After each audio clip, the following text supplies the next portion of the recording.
like to call the Iberia Parish Council meeting to order. It's 6:03, March 16th. I'd like to get Mr. Eugene Olivier to do the prayer and the pledge tonight. Everyone, please rise. In the Father, and the Son, and the Holy Spirit, amen. Lord, guide us tonight to do your good work. We ask you for your blessing to all our communities in Iberia Parish. As we focus on the future of Iberia Parish, we ask you to open our minds to all the possibilities to make our parish strong. Not to focus on just my needs, but the needs of the whole parish. Thank you for all you have given us in good times and in bad. Guide us to grow as a community for the future of our children and grandchildren. In Jesus' name we pray. Amen. Amen. Pledge of Allegiance to the flag of the United States of America and to the republic for which it stands, one nation, under God, indivisible, with liberty and justice for all. Roll call, Madam Clerk. Tommy Fowler. Michael Landry. Here. Marcus Broussard. Here. Lloyd Brown. here. Warren Goshasing. Natalie Broussard. Here. Paul Landry. Here. James Trahan. Here. Scott Rossney. Here. Eugene Olivier. Here. Brian Napier. Here. Lady Fontenette Brown. Marty Trahan. Here. Chad Montreal. Here. Okay, so as y'all can see, our distinguished chairman isn't here tonight. He has business, he's in Texas, and me being vice chair, y'all got me tonight. So I believe I've done this once or twice, so please bear with me. If I make a mistake, I'm sure I will be corrected. And what I'd like to do is, before we go into public comments, I'd like to move reports, parish, and other governmental agencies with no objection, that we do that now, and let Ms. Dion Viator and Mr. Pat Norris present their presentations, and then we'll go back to agenda as it's written. So, Madam Clerk, no objection? Thank you, Madam Clerk. Number one, Ms. Dion Viator, CEO of Iberia Medical Center, to discuss the audit of financial statements of our Hospital District Number 1 of Iberia Parish. Ms. Dion? Thank you. Appreciate you having us this evening to come and present the audit of the financial statements of Iberia Medical Center, as well as an update of some of the activities that we've been doing.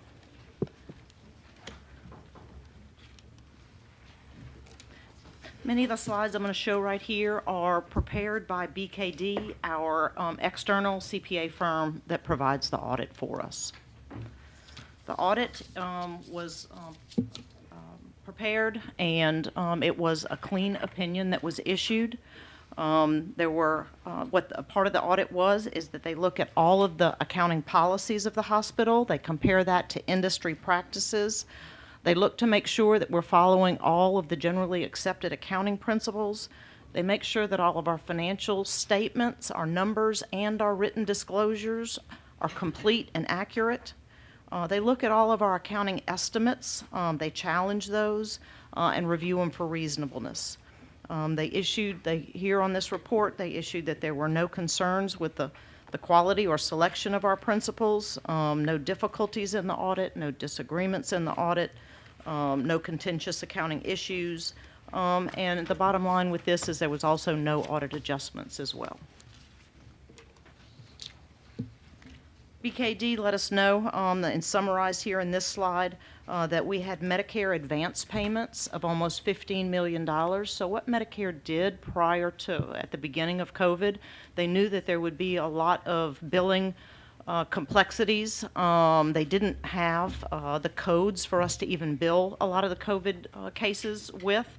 And so we had to hold a lot of our bills for a long time till they got the billing policies and procedures set in place to set our normal cash flow going. So they gave us $15 million. That was a percentage of the total annual amount that we get, and now we are in the process of repaying that to them. So I mention this because you'll also see that on our balance sheet as our cash went down from year 2020 to 2021 because we're already halfway through paying that back. We never touched any of that money. We had it, we continued with our own cash flow, and we reserved that to give back. Next, that we talked about the provider relief funds, and in total, since COVID began, we've received $6.4 million in provider relief funds. We recorded that, you'll see, in 2020 and in 2021. They mention this because we do have to undergo a single audit as a part of getting those grant funds. And then also this year we'll be subjected to the statewide legislative auditor agreed upon procedures. The legislative auditor last year in our fiscal year 21 did not require that, gave hospitals a pass on that with everything we were going through, but they're going to do that agreed upon procedures report in our next year's report. So here's some of the slide with the balance sheets. It's very busy. Let me see if I can use the pointer here. I can't point. Press the button in the middle. There you go. You can see last year I spoke about the $15 million that we got in the Medicare advance payments in 2020, and then you see the reduction in our cash balance to 2021. That is, for the most part, the repayment of the Medicare advance payments. We still have a strong cash position at the hospital.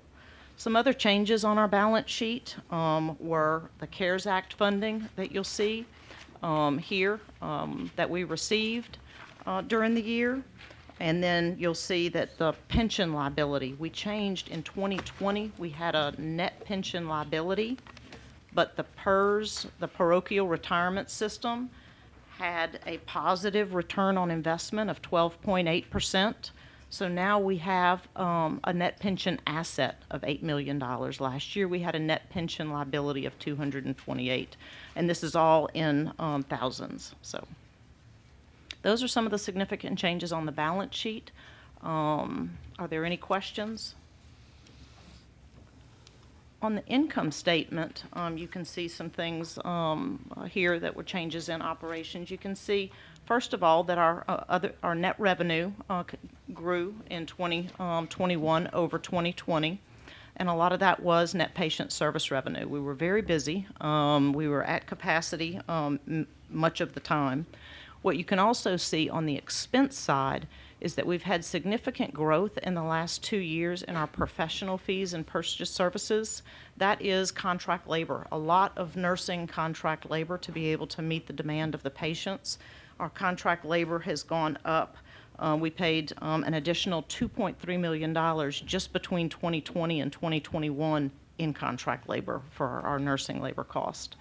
The other thing you can see is the increase in supplies expense. If you look at the trending over the years, in our supplies expense line, we were at $36 million in supplies expense.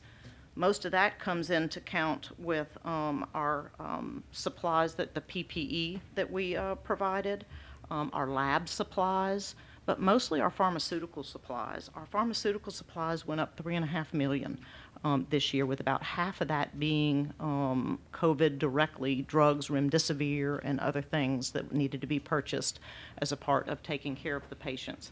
We did have the provider relief funds, which you'll see at the bottom, to help us fund a lot of the cost of those extra expenses. So we were able to have a significant bottom line. This bottom line shows an $8.6 million bottom line, and that's not exactly how the cash flow shows. In reality, the $8.6 million bottom line was $5 million of it was a non-cash adjustment for the GASB 68 for the parochial retirement system positive rate on return. So that's a non-cash item. It's that asset on the balance sheet that says that we have a fully funded retirement plan, but that's not cash that came to the hospital when that does. That has to do with the long-term liability or asset of the parochial retirement system.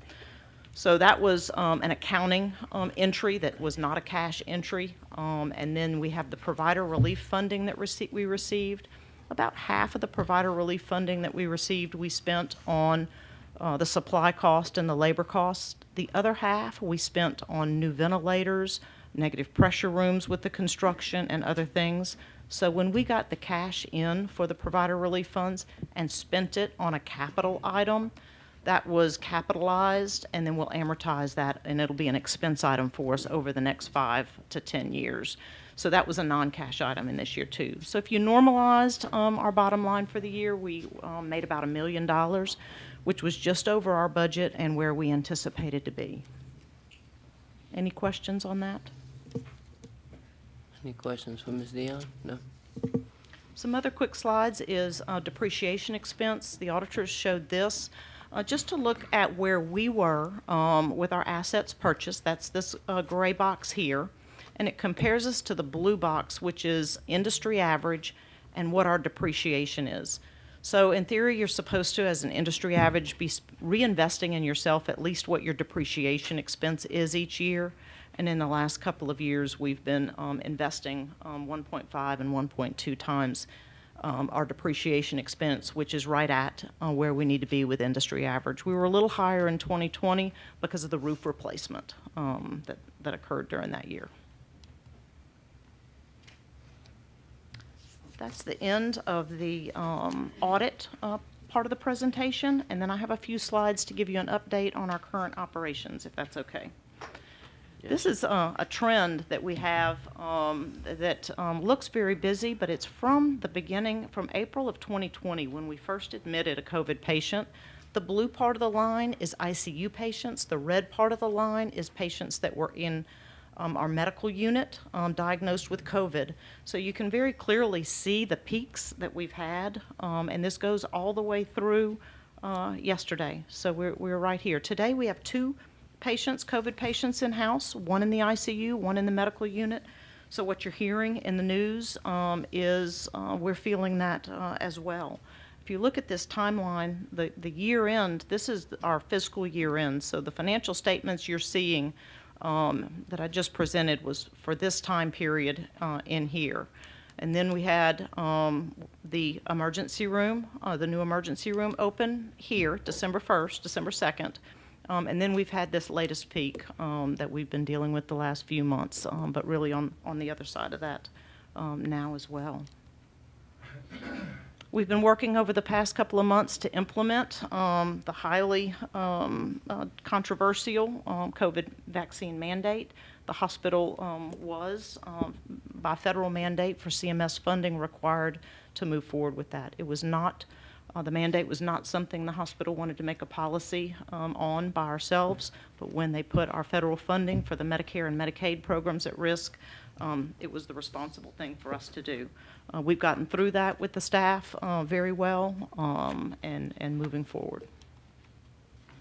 Our census, this is a trend of our census that you can see we have had over the course of the past year and past few months. An upward trend, and generally about 65 patients or so in the house right now. Emergency room visits, you can see that is a trend. I don't have the trend lined on here, but you can see what we experienced in December and January was significantly above any of the other number of visits that we've had. So I think the emergency room at the North Campus opened at an ideal time to help us balance that load between the 2 campuses. Patient satisfaction in our emergency room, I've reported every time I've come that has been a focus of ours. I know that you're interested in that because some of your constituents report back to you when they have positive or negative experiences. And we've worked hard. What this slide shows is that this is a percentile ranking. So the 50th percentile means your average, and then a better than average or below average, of course. So we had some struggles a few years ago. We really focused on that starting in fiscal year 19 and 20. Last year, I reported, last time I was here, we were at the 69th percentile, which was excellent. And we've continued to have that increase with fiscal year 22, and now we're at the 76th percentile. So that puts us, in the top, near the top quartile of hospital services across the nation. But I do want to show you this as well. An interesting part is we are continuing to work at our main emergency room. This is from October 1st to today. So that is for the last 5.5 months.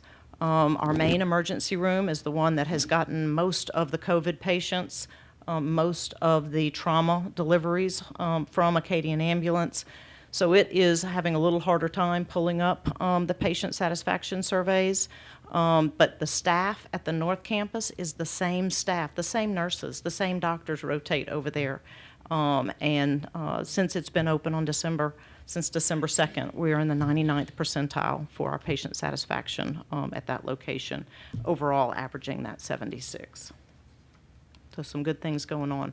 We've been advertising the North Campus Emergency Room because we had extra capacity there and wanted to steer patients to the North Campus, away from the main campus, so that the main campus could handle some of its capacity issues that it needed, especially during COVID when we didn't have inpatient beds and many patients were staying in the emergency room longer than we wanted them to.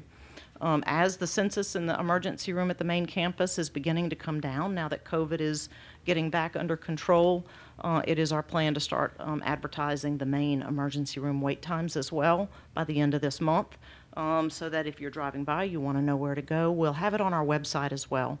We find that in the first month that we started advertising this, we registered 50 new patients in that month that had not been to Iberia Medical Center before, that lived in the parish and had not been with us. So I think this is working so far to keep people here at home. That's our goal. We've had some success in the last couple of months with our Birth Ready designation. This is a designation that Louisiana Department of Health has asked all hospitals that deliver babies to try to achieve. There are only 27 hospitals in the state. There's 49 hospitals in the state that deliver babies, and only 27 now have this designation. So we're very pleased that this was just announced this month, that Iberia Medical Center met this very rigorous of health outcomes they investigate. They look at your practices and implementation of safe best practices, and they also look at your and interview your patients for equitable and dignified birth for all. So this is a good designation for us. And as we continue to work on our OB obstetrics and healthy deliveries in our community, I did want to let you know that we have worked with Iberia Comprehensive, and starting on June 1st, we've hired a nurse practitioner that will work in conjunction with these 3 physicians, and they will rotate out to Iberia Comp and provide all of the OB services for them at that clinic. That way we are going to be able to do the deliveries for those mothers. We'll be able to help with the prenatal care and then have the full record to be able to do the delivery in a safe, coordinated way here in Iberia Parish at all as well. The previous provider of those services did not have medical staff privileges in Iberia Parish, and the mothers were getting their prenatal care at the clinic, but then needing to go to Lafayette for delivery, and it was causing some disjointed and inconsistency in the care. So we're really thrilled about working with them with this, and hope that there's more opportunities with them moving forward. Our cancer services has accomplished a lot in the last 4 months. Since I was here, I keep referring to last 4 months. I was here last in November, so trying to update you on things we've done since then. We have expanded our infusion center in our cancer services. We've added 6 new stations, with 5 of them being private stations in private rooms. So that way the sicker patients, or patients who don't need the distractions, have some privacy. This is Dr. Maggot. I think I introduced him last time I was here. He is here. He's being well received by physicians and his patients. So we're thrilled about that. I have a picture of 3 nurses down here because I want to brag about them. They, to the far left, that's Catherine Blanchard.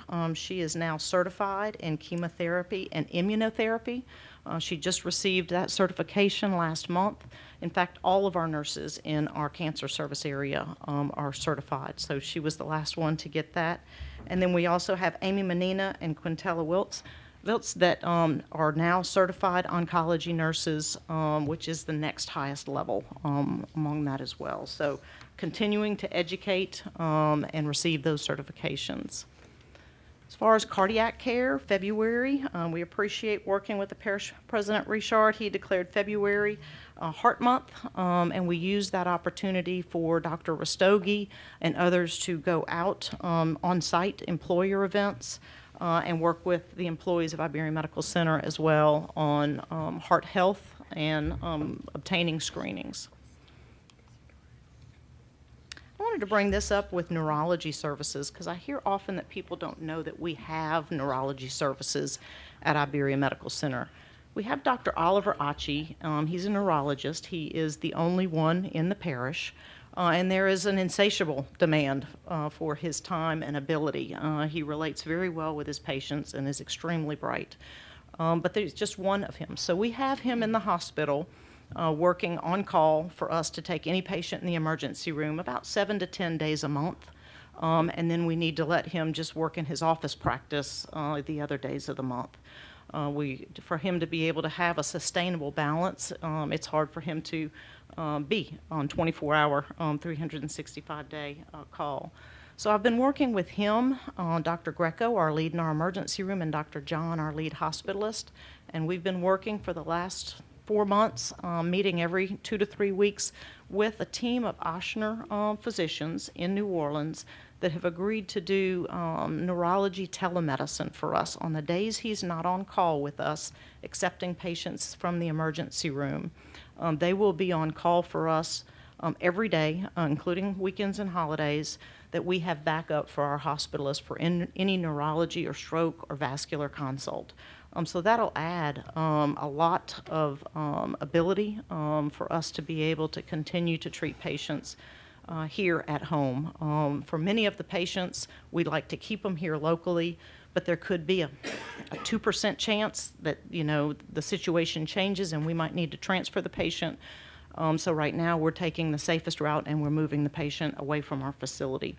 With this neurology backup and especially the partnership with Ochsner, once they're consulted, if there is a need for a move, they're going to work with us to get the patient seamlessly where the patient needs to go. So I think that is important because what we also learned during COVID is it's hard to move patients between hospitals when we were all just, slammed. So Ochsner having some ownership and taking care of our patients is going to help us a lot. So this is a big step for us in being able to move forward. There's many hospitals in large cities that don't have neurology coverage every single day, and we're getting there. Just wanted to address a little bit that we talked with the financial statements, the nursing shortage, the travelers, the increased cost of nursing care. We're working a lot with UL, with LSUE and SLCC.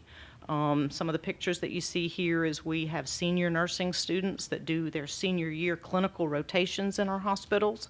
We try to work with them, train them, and give them a good experience where they can choose New Iberia and Iberia Medical Center. And then we also work with them recruiting and other things. SLCC, we're working to have them create a training from LPN to RN here in our community. They started one in Opelousas. They're working to get the results on that now so that they can get accreditation to have a satellite campus of that here. But we have guaranteed them a certain number of spots that we would fill from our organization to be able to help the workforce here in New Iberia move from LPN to RN as an opportunity. Last couple of things here is the Iberia Medical Center Golf Tournament is April 8th. We'd love for all of you to attend. We are raising funds for increased technology in the organization. And then tomorrow, we have Dr. Moses Chitakuli and Dr. Sun Win on Positively Iberia tomorrow at 10 o'clock. Dr. Chitakuli, we've had a lot of people from the community email in questions about COVID. I've accumulated all of those questions, and I will be asking him those questions live and on the camera tomorrow.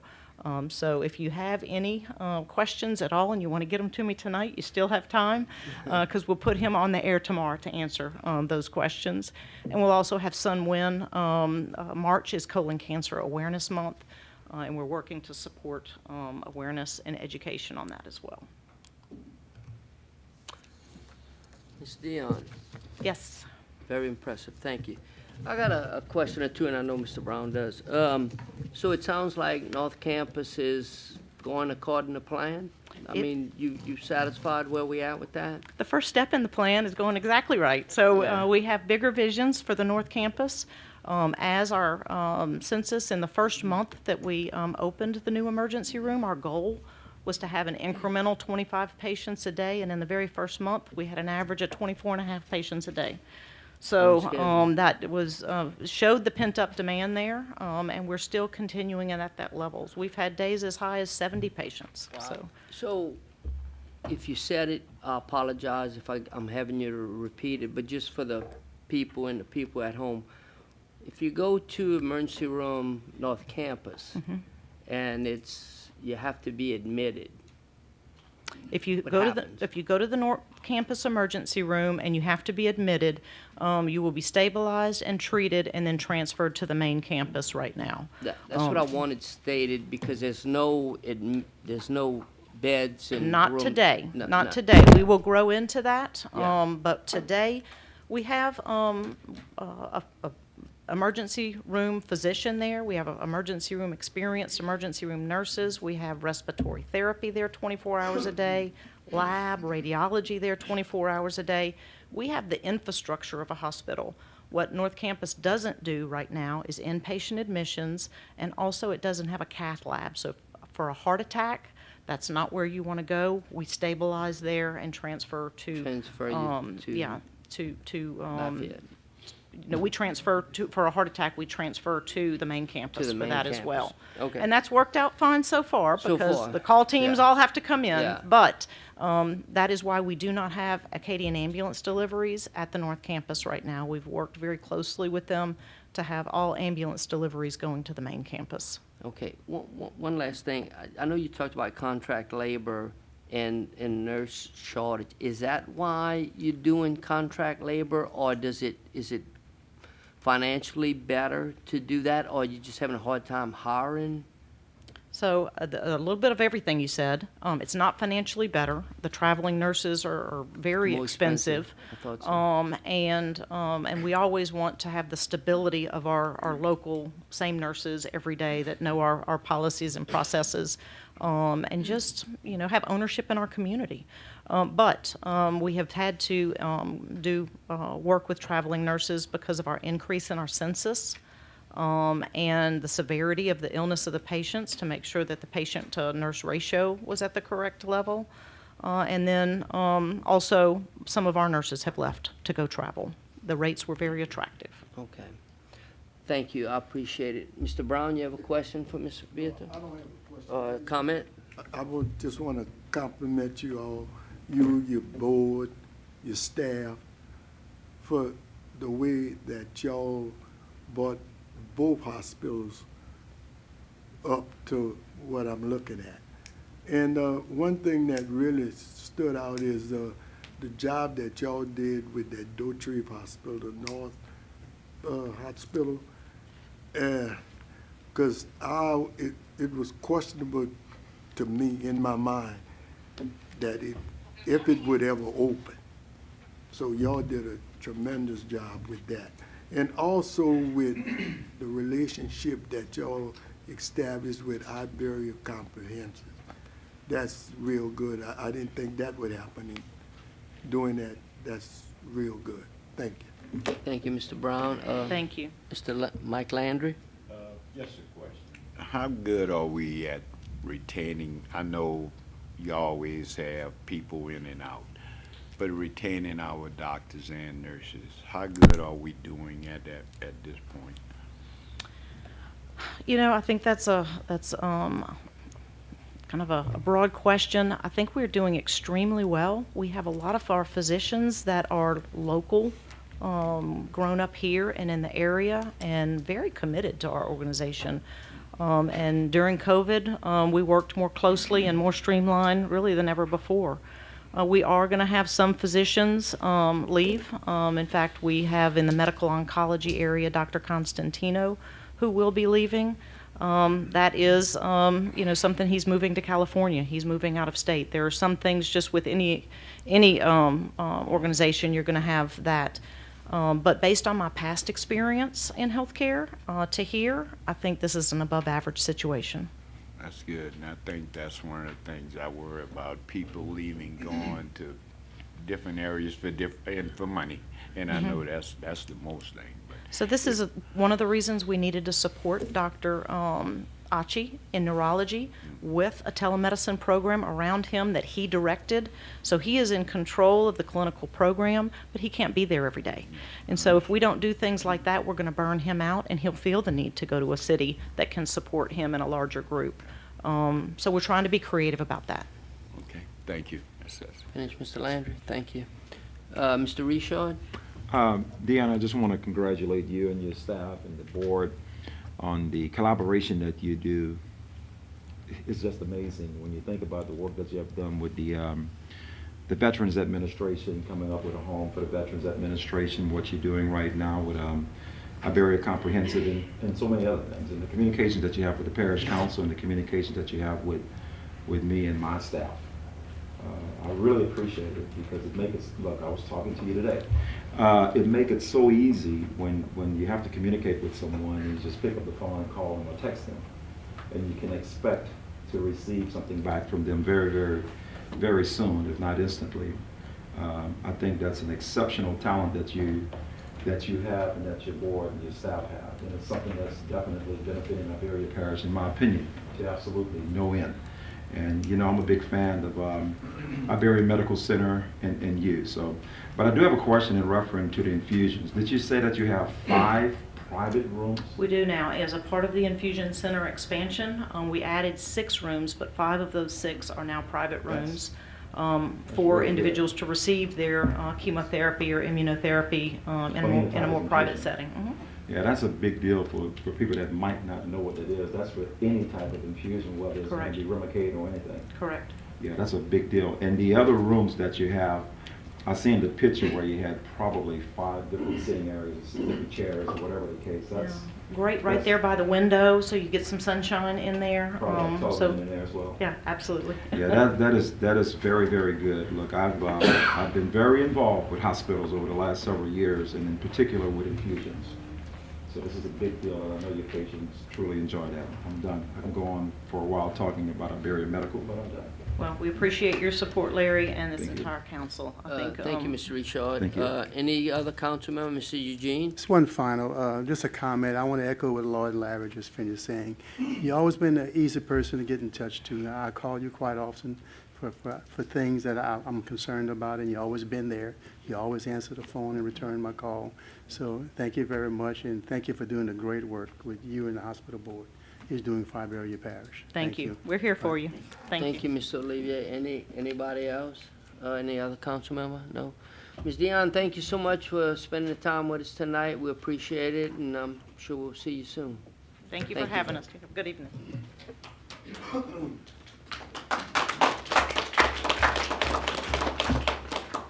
Madam Clerk? Mr. Pat Norris, Chairman of the Airport Authority, to discuss the Acadiana Regional Airport's fixed base operator. Mr. Norris, you want to announce who you are and where you're from and all that for the record? Patrick Norris, Chairman of Iberia Parish Airport Authority, and from New Iberia. There you go. Okay. My presentation isn't going to be near as what hers was. I wish y'all to let me go first instead of after her. But anyway, I'm going to give it a good shot. I didn't put a whole lot of time into it. What I have is just going to be a few pictures we're going to show right here. I just want to kind of give an update on a couple of things that's going on at the airport right now. Basically, I want to touch on three things. The first thing right here is this area in yellow right here. For those of you that have you back to the screen, you can see it here. Uh-oh. Anyway, this is what we call our North Ga Taxiway. That's on the north end of the airport towards the Highway 88 section right here. If you look at both ends of the taxiway, you can see this yellow mark. It's a big X. We have one on each side. The main taxiway runs off right here and runs along parallel with the with the runway. This area has been marked off for a number of years because the cement right here has been unable to be passed on. The old livestock station that set up right here back in, I think, the late 70s or 80s when they were exporting cattle in and out of here to, I think, a southern country down south in South America somewhere. They had these huge cargo planes coming here and they were loading up all these animals, all cattle, to transfer down there. And over the years, it just actually tore up the taxiway. It just broke it up and it made it become impassable. So all this land on both sides right here, we have been able to unoccupy because we couldn't get any planes or anything to taxi over it. With the help of Mr. Moe here, our director, that I think everyone knows, probably the last year and a half, we've been working on some FAA grants for this right here. You can see at the top right here that it's we're repairing 50 feet wide, about 1,300 feet linear feet, and we're going to have a 8-inch slab put down of cement that we're replacing. The original cost was about $540,000. Today's cost, we well over $600,000, probably over $650 with today's cost. But the good thing about it is we were able to get it funded 100% by FAA. So we didn't have to take a penny out of our bank account, your bank account, or anybody's bank account to pay for this. We started the project last year. We ran into a little snag with the cement. By the time we put it out for bid and got the contractor approved, there were some specifications that was changed by FAA that kind of went unnoticed right here. And so we had to get a special waiver by the FAA that took us probably about 3 months or 4 months to get before they would finally approve the mix for the cement that we could use. Now, I want everybody to understand, we're not using a cheaper cement. We're not using a downgraded mix, okay? We're using the same mix that they use at the Lafayette Airport on the new terminal over there and the new taxiways and runways they did over there. So it's something that, you know, the FAA has always used. They just put a change into it over the last year or so, and we got caught in between. Anyway, they waived it. We're allowed to use the current cement mix that all of the cement companies around here are using, and it is FAA approved. So we will be going forward with this right here. Hopefully we're going to have cement in the next 60, 70, 80 days, which is going to free up, like I said, you know, all this additional property on this area right here. After this right here, our next goal is, we call this the North Connector right here. That goes from, you know, the southern eastern end of the airport down to the northern end right here. This one also has some damage on it right here, but it is still passable. This is going to be our next target area for repair. And then after that, we're going to do Alpha here that also needs some repairs. But anyway, you know, just a little touch on this right here to let y'all know that we're making some improvements at the airport. It did take us a little bit longer than what we expected, but it is moving forward. And the good thing is no dollars out of coffers for this. Dealing with the FAA, as y'all know, you know, whether it's the FAA or DOTD Aviation or capital outlay, I mean, we all fight for the same money in the same pot, so it's a fight for everything. And well, let me tell you, you have to fight for it. Even more so with the FAA. You know, they put out a lot of money right here, but when you look at the number of airports that's out there fighting for that, you gotta take your gloves off, and you gotta get serious about it. But anyway, so we were fortunate to have this paid for. And hopefully we can do the same for the next one going forward. But anyway, we're going to continue that process. The next thing I want to talk about right here is our fixed-based operator. I'm going to refer to them as FBOs, is what we call them. For the most part, I think most of y'all know that our FBO operator has been Pelican Aviation. They have been our fixed-based operator in Iberia Parish for the last 77 years. Pelican started by the LaSalle family. Mr. Rock LaSalle has been the current owner of it.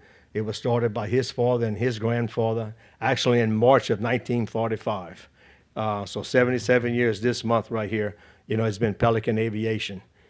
Back around 1953, 54, they had the aviation airport at the airport right here, working out of a hangar, an old Kwanzaa hangar that was on the north end of the airport back in the 45s, and late 40s and early 50s.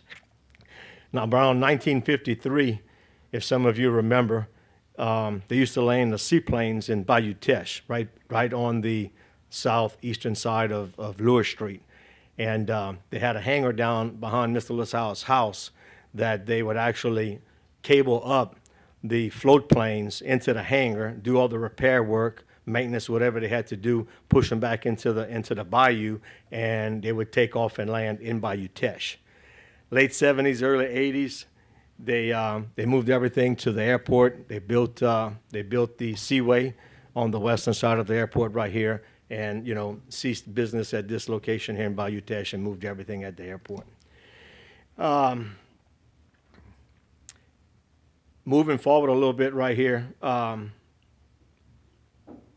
towards the end of 2019, the airport commission was looking at, what we needed at the airport, what it took to move things forward, things we were missing out on just from an FBO perspective, and kind of felt that we wasn't getting the full service that we needed and missing some opportunities that we felt that we had that was in front of us.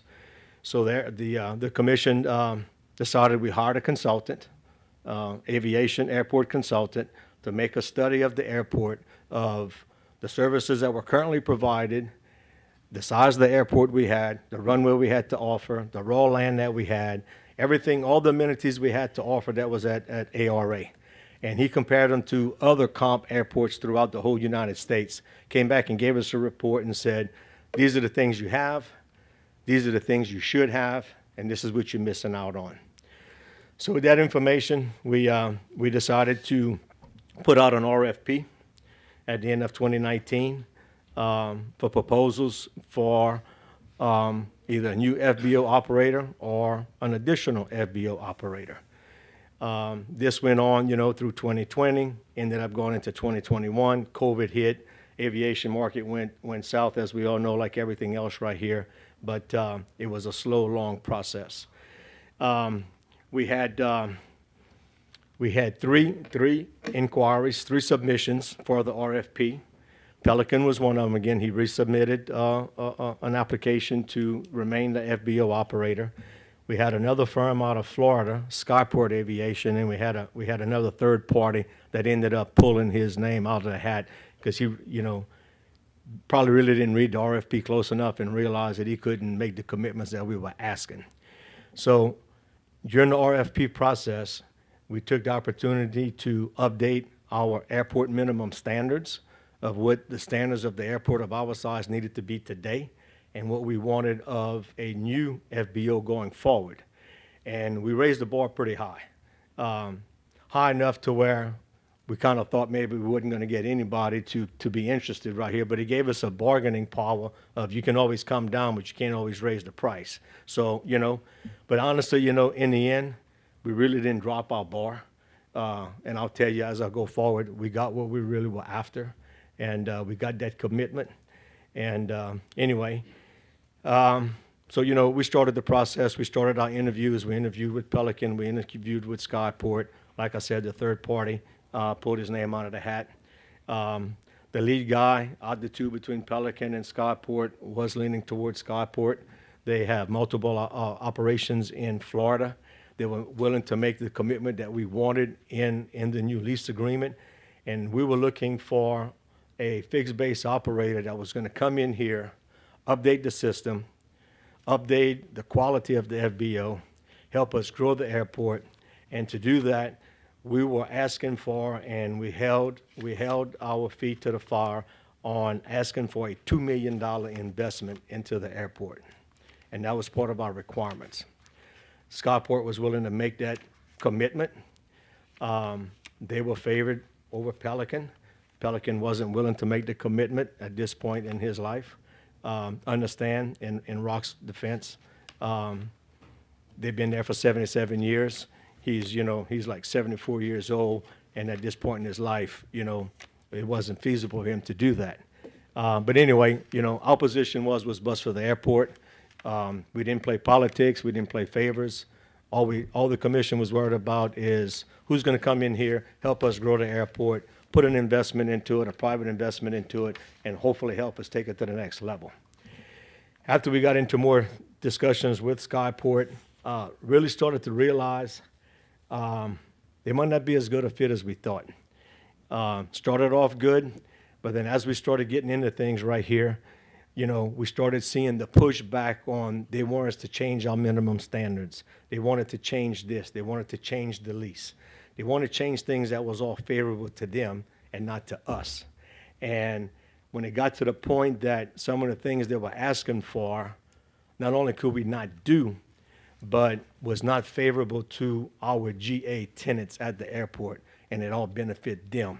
And they were going to be in control of too many things that we just could not accept, and we would not accept, did not accept. So, we took a breather, we stepped back right here, regrouped. During this process right here, we actually involved Mr. Andy as our counsel, guiding us through all of this process, making sure that the RFP was done right, our interviews were done right, that, nobody could come back at us for anything and said that we did something wrong. He, upon his advice right here, he actually found a firm out of New York that was a specialist in the aviation business. The lady attorney represented airports in contract law and in litigation. She also represented FBOs in contract and in litigation. So we thought that we had somebody on both sides of the fence that could give us the pros and cons that she had at one point in her job resume, that she represented both sides of the fence, so she could tell us the pros and cons of what we needed to do in a new lease agreement. We engaged them, had her write a new lease agreement based on our RFP, on our consultant's recommendation, our minimum standards, and certain things that we wanted. And so, this is what we put out. During this whole process, Mr. LaSalle realized that, it was really time for him to retire, time for him to move on. He contacted some people right here, kind of put his business out on the market. He had a number of people contact him. Some of them were just tire kickers. Some of them were just what we call wannabe weekender FBOs. Somebody that may have a plane but just wants to have that facility for their use or whatever, or not really having the best interest of the airport of making the investment that we needed going forward. Mr. LaSalle reached out to a group called the Freeman Holding Group. Gentleman's name that owns the company is Chris Freeman. He knew Mr. Freeman from the past and had some dealings with him. So he reached out to him. The Freeman Group owns a number of FBO facilities throughout the U.S. and Hawaii. And I'll get into them a little bit later on. Anyway, so they started discussions probably mid-year of 2021. That went on for 4 or 5 months right here, and things were looking good, looking so good that he introduced the Freeman Group and his team to us. We had a face-to-face meeting. We sat down and I presented them the new lease agreement, our RFP, and our minimum standards of what we wanted at the airport going forward, so he knew what he was going to be in for. We kind of felt that maybe Pelican wasn't telling them everything that we were expecting and the investment that we were looking for, so we just, we laid it out on the table. And anyway, going forward on their side, it got to the 11th hour and things fell apart. It just fell apart, and it was so close to signing for the acquisition of Pelican from the Freeman Group, it ended. This was probably late November, beginning of December. Shortly after that, Mr. LaSalle reached out to me and asked to come visit me at my office and wanted to have a discussion. And, you know, he came over and we probably talked for over 2 hours. And we talked about a lot of things. And I pretty much just told him the way it was. And that, you know, we were ready to move forward with something. We need to do something for the betterment of the airport. And that since his acquisition with Freeman fell apart but between them had nothing to do with the airport side, I let him know that I was going to call on the Freeman Group and enter into some type of discussion with them to see if they're willing to do something with us, the airport authority. And I just, you know, I was honest with him. I told him up front and, you know, told him that because their deal fell apart doesn't mean that we couldn't do something with them, because I was very impressed with what I had learned about them. And I even offered that to try to bring them back to the table if he was interested. He took me up on my offer. He vented to me the issues he had with Freeman on why things broke down at the 11th hour. The next morning, after he left, I contacted the Freeman Group. I expressed to them the discussion I had with Mr. LaSalle and the interest that he would like to have again of having a discussion with them. But there was some egos involved, and it's like, who was going to call who? So I brought them both together back to the table again. I let each side know what the issue was with the other side and what they had to do to somewhat address it and how to bring it to the table and put it on the table. And, you know, from a third party looking from the outside in, it was really minor things. But then as you go, I know I got attorneys in the room, but when you get legal involved and egos and pride and dollars and everything else, that 11th hour, that last hour is the hardest hour. Anyway, fast forward, they started their discussions again. Went well. I got contacted by the Freeman Group that they wanted to have some discussions with us. Things were going so well with the Pelican Group that both sides felt that it was going to happen this time. So we started meeting with the Freeman Group.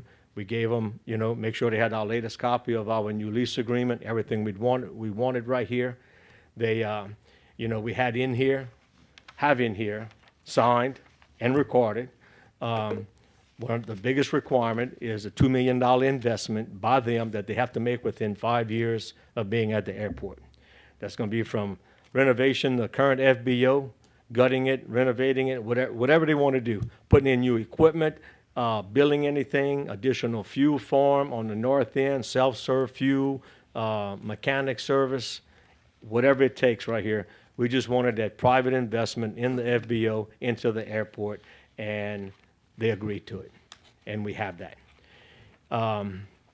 After probably, you know, 3 or 4 Zoom calls, numerous emails back and forth with Andy and legal and everybody else right here. March 4th, so about a week and a half ago, or 2 weeks tomorrow, I think it's going to be, at 1:30 p.m. They signed the acquisition papers of Pelican. We turned around and signed a new lease agreement with them, and we currently have a new FBO representing us at the airport, and it's going to be under the Freeman Jet Center. And I'm just going to go forward a little bit right here. So, you know, the parent company of the Freeman Jet Center is Freeman Holdings.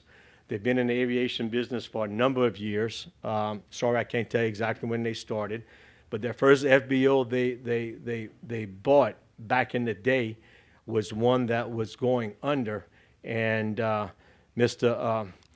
Chris Freeman, was chairman of the company and the founder of Freeman Holding, was doing business in that town, and when he'd fly in, he couldn't get his airplane serviced.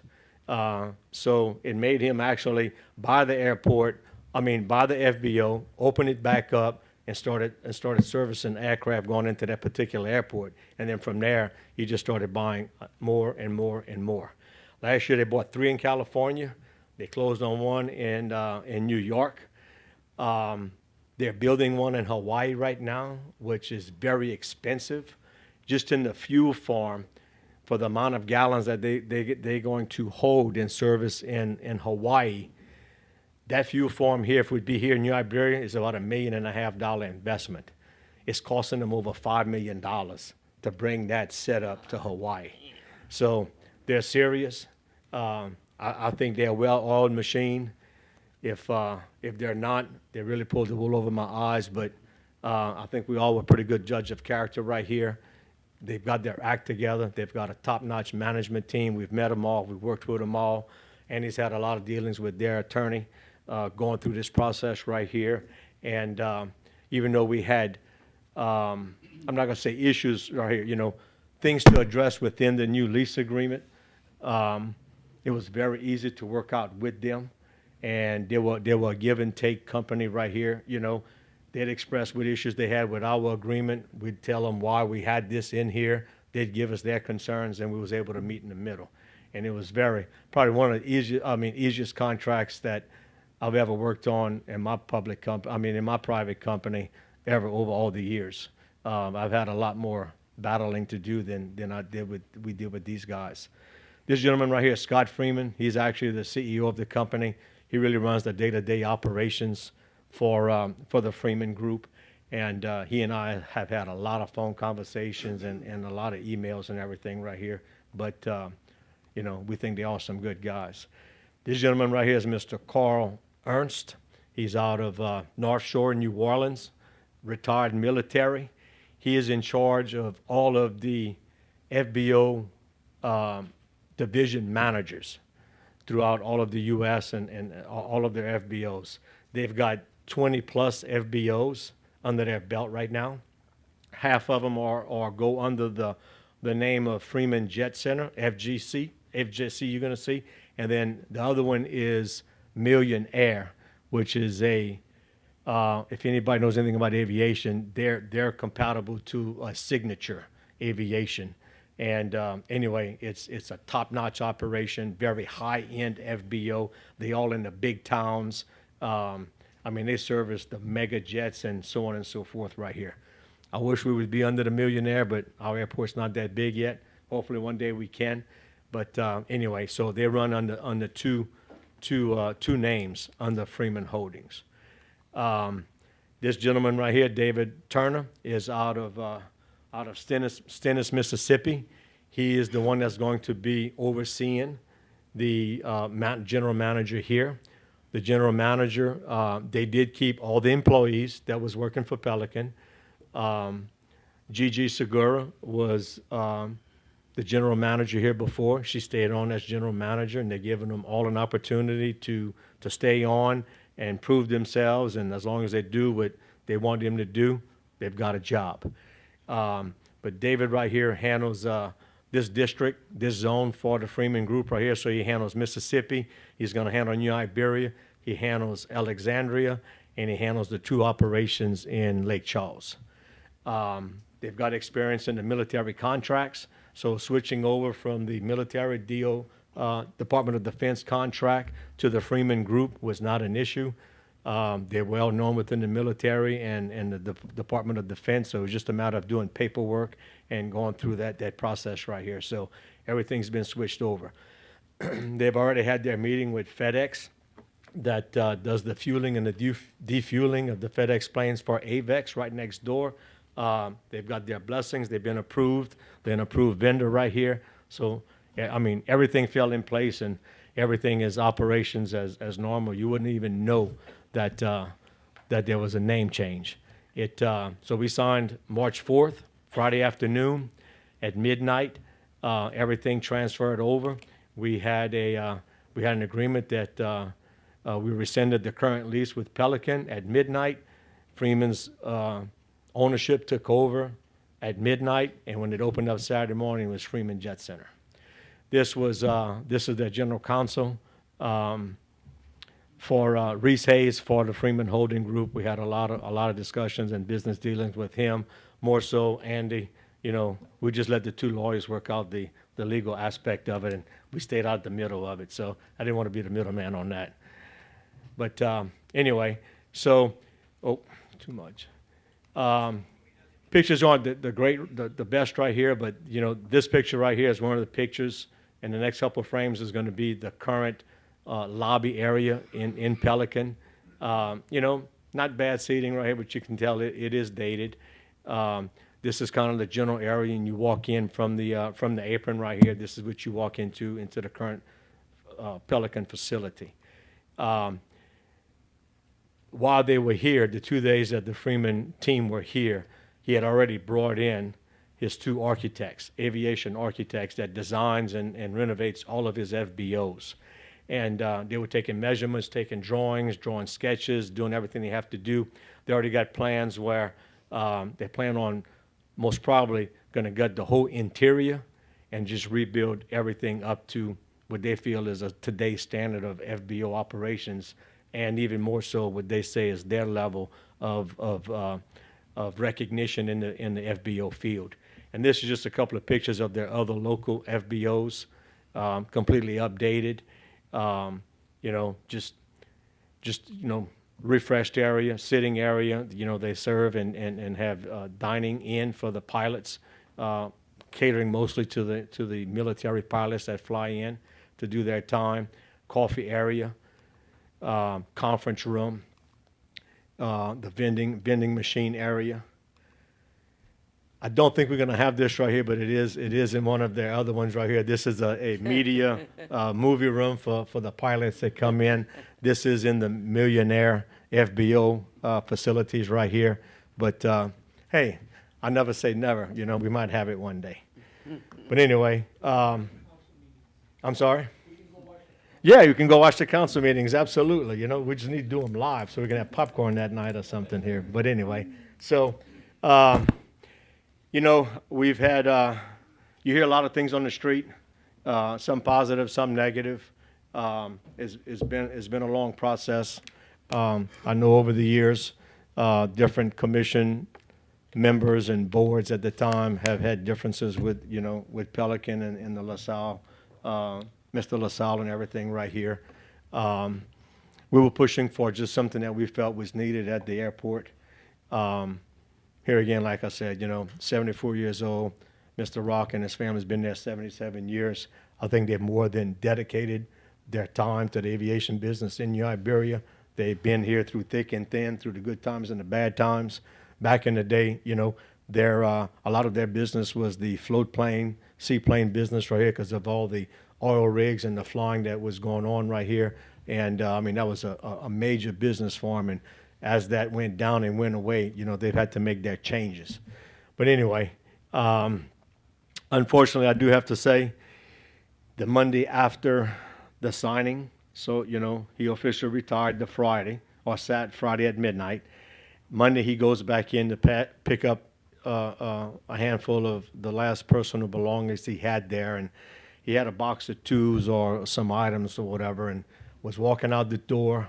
Somebody offered to carry the box for him to the truck. He refused. He had it. He walked backwards out the door, missed a step, fell backwards. The whole crate fell on his hip and broke his hip. And I still don't have all the latest details right here, but he's been laid up since then right here. He's already had operation this week. He's going to end up doing a complete hip replacement because of the injury right here. So the best in our prayers go out to him for that, and not a good way to start retirement. But anyway, so hopefully he can get over it, which I know he will. I think that's pretty much everything on Pelican. The next thing I want to touch on is AVEX. Last year. So the whole time that we're working through a potential new FBO operator, new lease agreements, and so on and so forth, we got contacted by the general manager and president of AVEX, which is Raymond Bernard. I know most of y'all know him. He's been here before. And just to inform us right here that a company called MRO Holdings was interested in acquiring them. So they were going through some discussions of being acquired at the same time that we were dealing with the FBO. Here again, 11th hour, COVID hit, bad. They pulled out and ceased all discussions on the acquisition of AVEX. Since then, one of the companies that MRO Holdings had acquired some years back, the gentleman that owned the company, his contract ended and his non-compete ended. And so he had an interest of wanting to get back into the aviation business. His business is aircraft conversion.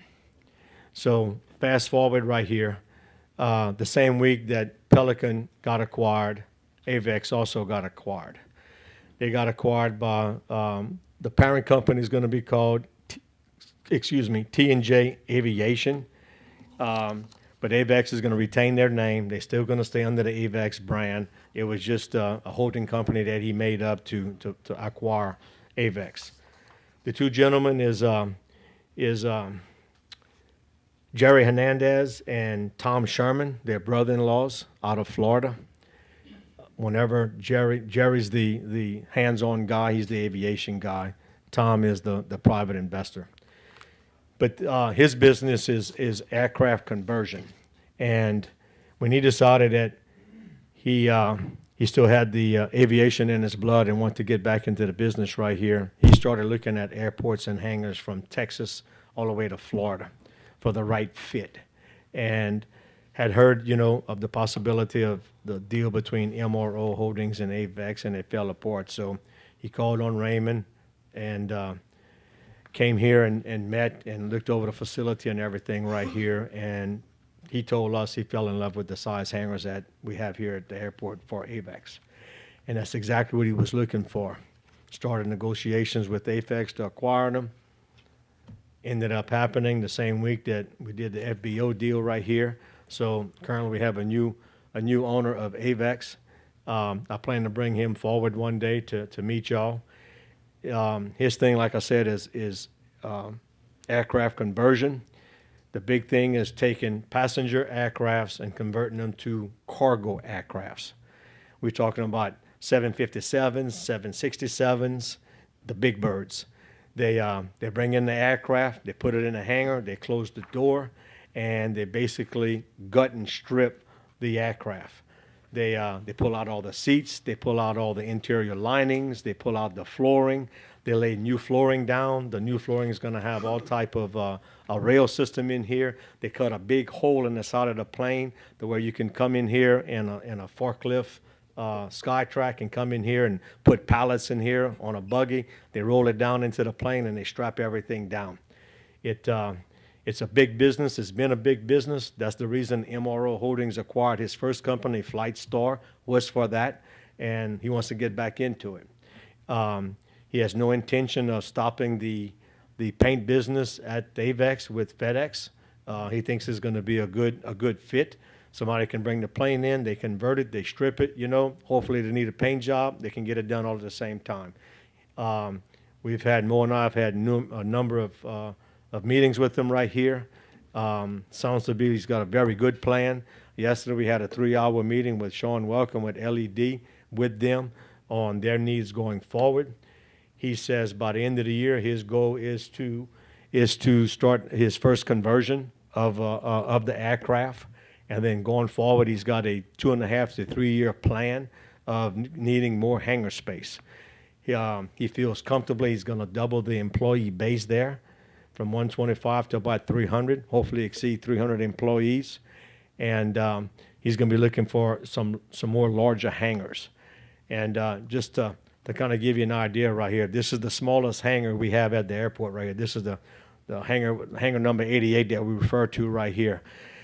The hangars he's looking for is going to be this plus in size, but they're going to be a 3-bay hangar where they're going to be stacked side by side right here, where you can put 3 767s in the hangar itself, close the doors. We spoke about just building a partial hangar or putting planes in from each side right here just to be able to cut the door out and do all the internal work. But whatever the regulation is, because they strip the aircraft so much and they gut the inside of it, the airframe becomes somewhat weakened. And so until they can put all the new equipment in there and reinforce it, he said they can't get any kind of wind turbulence or air turbulence right here that could actually come in here and destroy the airframe of the airplane. So they have to put it into the hangar and basically close the doors. So sounds like he's got a lot of good ideas. Sean Welcome was very impressed with what he had to say, his resume, the things he's looking at now, the things he wants to do with the airport. He wants to do a facelift on the current hangars right now. He believes, image is a good thing right here, and not discrediting what we have. Hangars were a good fit for him. That's the reason he's here. But he does want to give him a facelift, and he's got some good ideas going forward. I just so happened to read an article last week also in MRO Digest, digital information I get on airports right here, and they spoke on the passenger cargo conversion business being very strong.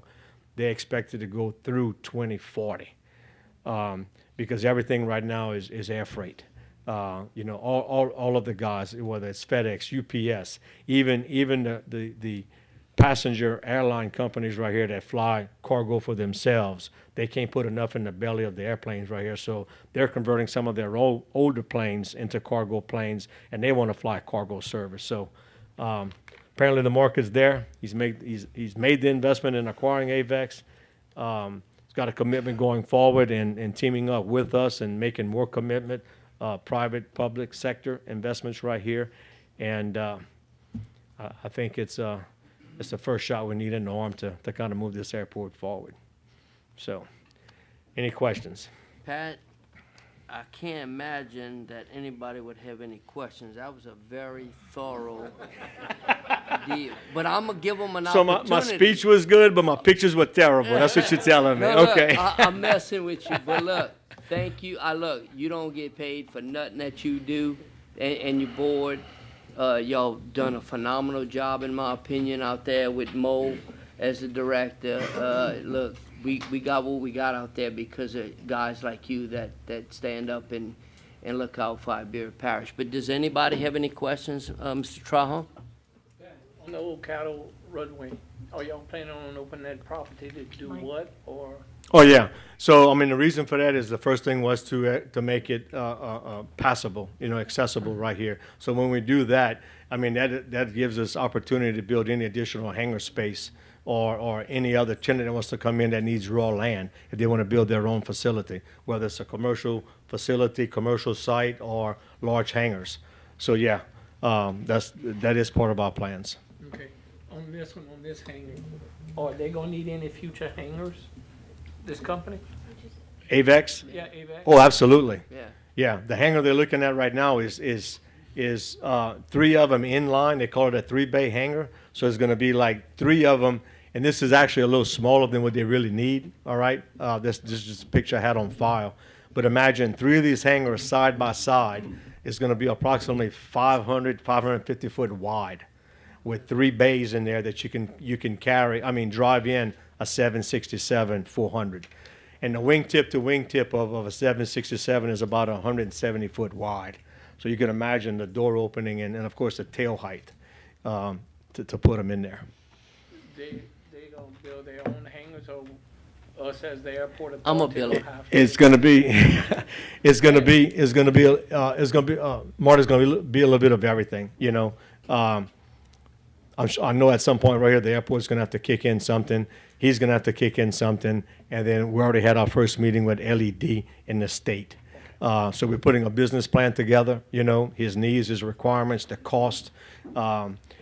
We kind of, Mr. Welcome with LED right here handles the aviation department for the state. Very knowledgeable guy. In fact, he's from New Iberia originally. But aviation is under his direction with LED for the state right here. So he's very well versed and knowledgeable of aviation activity and cost. And we did speak about cost yesterday, but everybody says it speaking lightly because nobody's built a new hangar with the new additional cost of materials lately, So even though we did pad it for that, we're probably looking at, I would probably say on the conservative side, $250 per square foot. It could be as much as $325 a square foot. So serious investment right here. So we, the new owner, we definitely have LED's attention. So he's going back, Sean's going back, making his business plan along with the new owners, and we're going to present it to the state. He's going to present it to the state. finish. Thank you for what you do. I really I appreciate it. Thank y'all. Thank you, Mr. Trump. Sure, Larry. And Eugene? Great presentation, Norris, real good. Just make sure that, we're aware of I've been talking more a lot about the infrastructure package coming out of Washington. A lot of opportunities there for federal grant funding programs. Just make sure that when we plug it in our application, we mention the military refueling site. Oh, we mention everything we can, let me tell you. Yeah. We make our resume look so good. Good. There's no reason for you not to be here. All right, thank you. Thank you, Mr. Eugene. Mike? Just a comment. I was messing with Mo and Pat in the elevator coming up here. I said, well, I guess y'all bringing a bunch of people up, a bunch of planes here, and we're going to be moving in and out. But very good, because, we're not bringing a lot of people. We're bringing jobs back to Iberia Parish. So that's the good thing, and I want to commend both of y'all for this. Thank you. Well, Mr. thank you, Mike. Anyone else? Mr. Broussard? That Freemans are going to have. How long is that? Just So initially, it's a 10-year lease, all right, because that's the max amount we can do under Louisiana specifications for aviation. But then for every dollar investment that you make of improvements, not maintenance, you have to improve your facility, okay? You can get an additional X number of years. So like the state says for every additional 10 years, you have to make a minimum of a $60,000 investment. That's what the state says. Our guideline is you need to make a $100,000 investment for 10 years. So if they invest their total $2 million, okay, they're going to max out at a 45-year lease. Renew after renew after renew. It's not a 45-year lease up front. That was So my next question, was the $2 million, does that come over how long it's spread out? they over have to time? spend it within 5 years. Okay. So if they don't spend it within 5 years, they might not get their extension when they're going to come for it. And they correct me right here, but I think it's part of the agreement right here that they could be in default. So It's a 10-year with 3 10-year extensions and a 5-year extension. So That's total good. 45 Yeah. years. so they make the investment, they get the long-term lease. Mr. Broussard, you good? Mr. Richard? I just want to say, Pat and Mo, you guys and the board and staff, y'all doing a fantastic job. I think the airport is moving in the right direction, just like everything else we're trying to do to bring more traffic to the airport, the straightening of Highway 88, the roundabouts at 88, Yes. the roundabout at 3212, the Hidden Access Road, the new roundabout that's going to go out for bid in October at 675. All of that is aimed at bringing business and business opportunities to the airport. When you're talking about AVACs, building new hangars and things of that nature, all of this collaboration works hand in hand together. So Iberia Parish is certainly heading in the right direction, and I think in a few years from now, shortly, when you look at what's going on with the biomeds that we're trying to bring to the airport or to the access, to KDN Access Road area, this is big time stuff for Iberia Parish. You're talking about possible investments of many, many, many millions of dollars. So you're doing a good job. You guys are doing a good job. Keep it up. Thank you. Thank you, Mr. Richard. Pat, Thank anybody you. else? Pat? Good. Again. Well, I just, one more thing, Brian, right here. I just, we appreciate the comments and the applause y'all have given us right here. I will speak on the commission as a whole. We tend to, we go over there, we do what we have to do, but not because I sit on it today. And I'm not saying, I don't want to speak ill of any commission boards or members in the past right here. But I truly feel, and we've been told this a lot, that the commission members we have today, everything that we talk about, everything that we look at, nobody has no personal venue for themselves or anything that they're looking to gain for themselves. Everything is about, you will hear everybody say, what's best for the airport? What's the best thing for this or the best thing for that? And we've got a good mix of commission members right now, including myself. We've got other business owners. We've got, we've got tenants. We've got aviation people, degreed aviation people on there, bank board president. So we've got a good mix of people on here. Real estate guys. We can get firsthand questions answered very quickly whenever things come up right here, or really have an understanding of what things need to be. And everything is based on what does it take to grow the airport and what's best for the airport. And I know Bo's in here. I want to commend Mr. Andy in front of you right here. He was excellent to work with on this right here. He handled this project because our current counsel had to recuse himself, and Mr. Andy filled in right here and handled it. And it was a pleasure working with Andy. And you know, he was there as we needed. It didn't matter if it was in the evening, on weekends. He'd respond. He'd call me. He gave me the time I needed, and it was a pleasure. Thank you, Andy.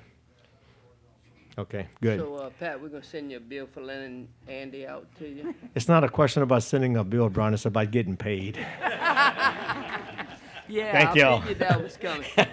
Pat, thank you. All right, thank you.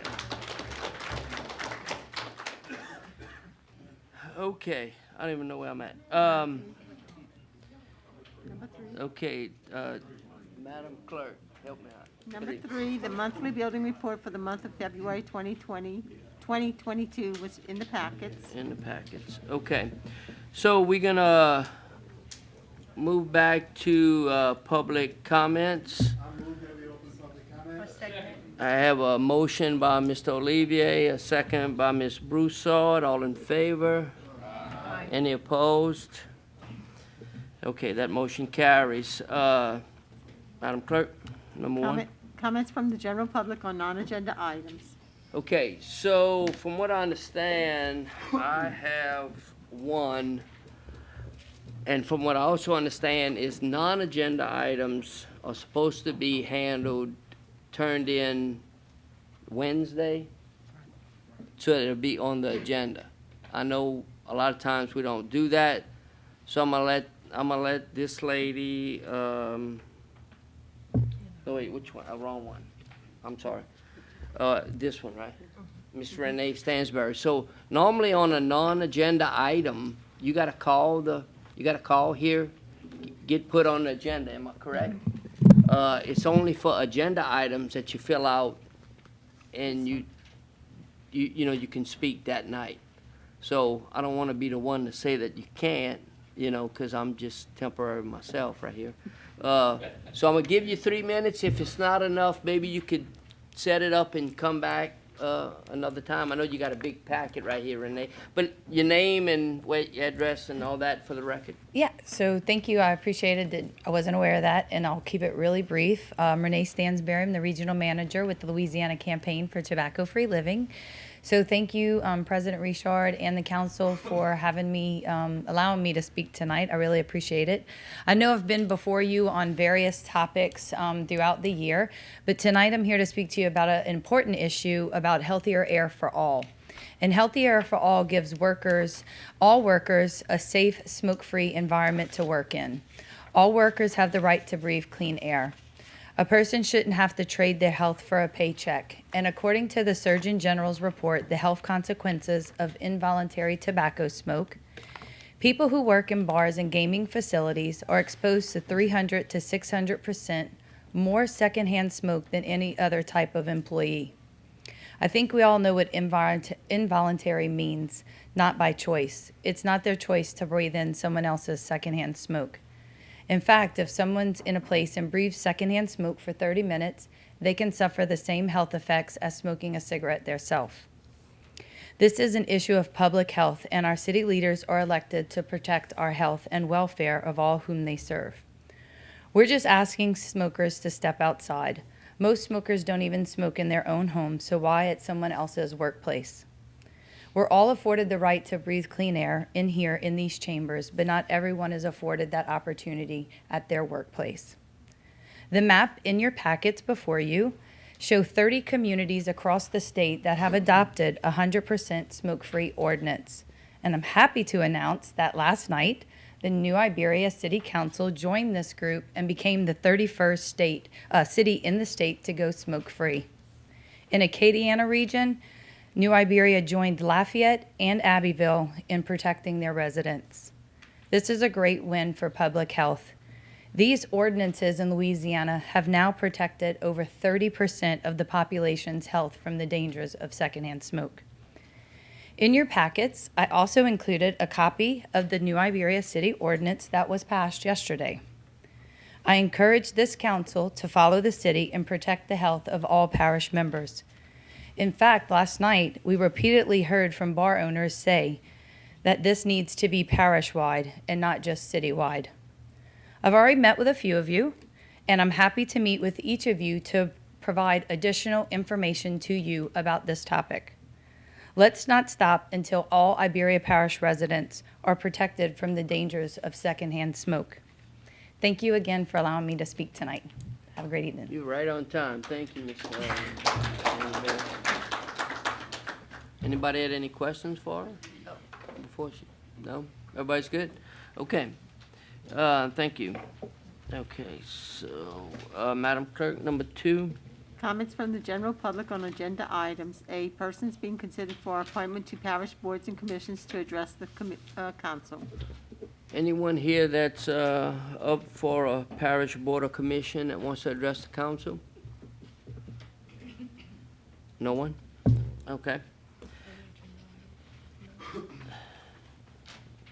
Or this is so I have one. This is for committee on the rate Bs. Yeah. So we're gonna wait for committee. Okay.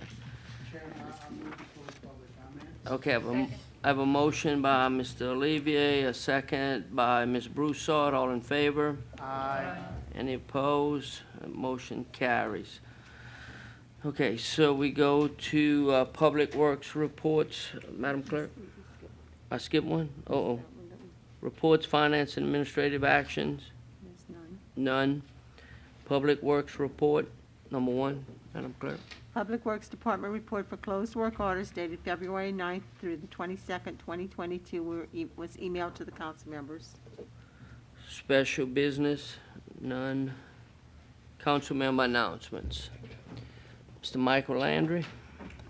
Thank you, Mr. Chairman. I want everybody in here tonight to congratulate Eugene Olivier. He was, we voted on him. He was elected 3rd Vice President for the Louisiana Police Jury Association. Did a good job. He put me to work in the meantime for him. Larry, Marty, we all worked. So congratulations, Gene. Job well done. Congratulations, Eugene. And also, I think we had a productive conference, if nothing else, especially on solid waste. I had Larry, who was the co-chair of that, chairman, and we also had Marty and the other James, the other Trahorn brother, in there with me.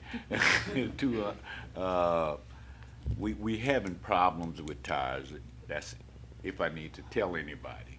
But they're coming up with some ideas on trying to get rid of tires, even using them for coastal restoration and stuff, or grinding them up and putting them in asphalt for the roadways, which make it last longer.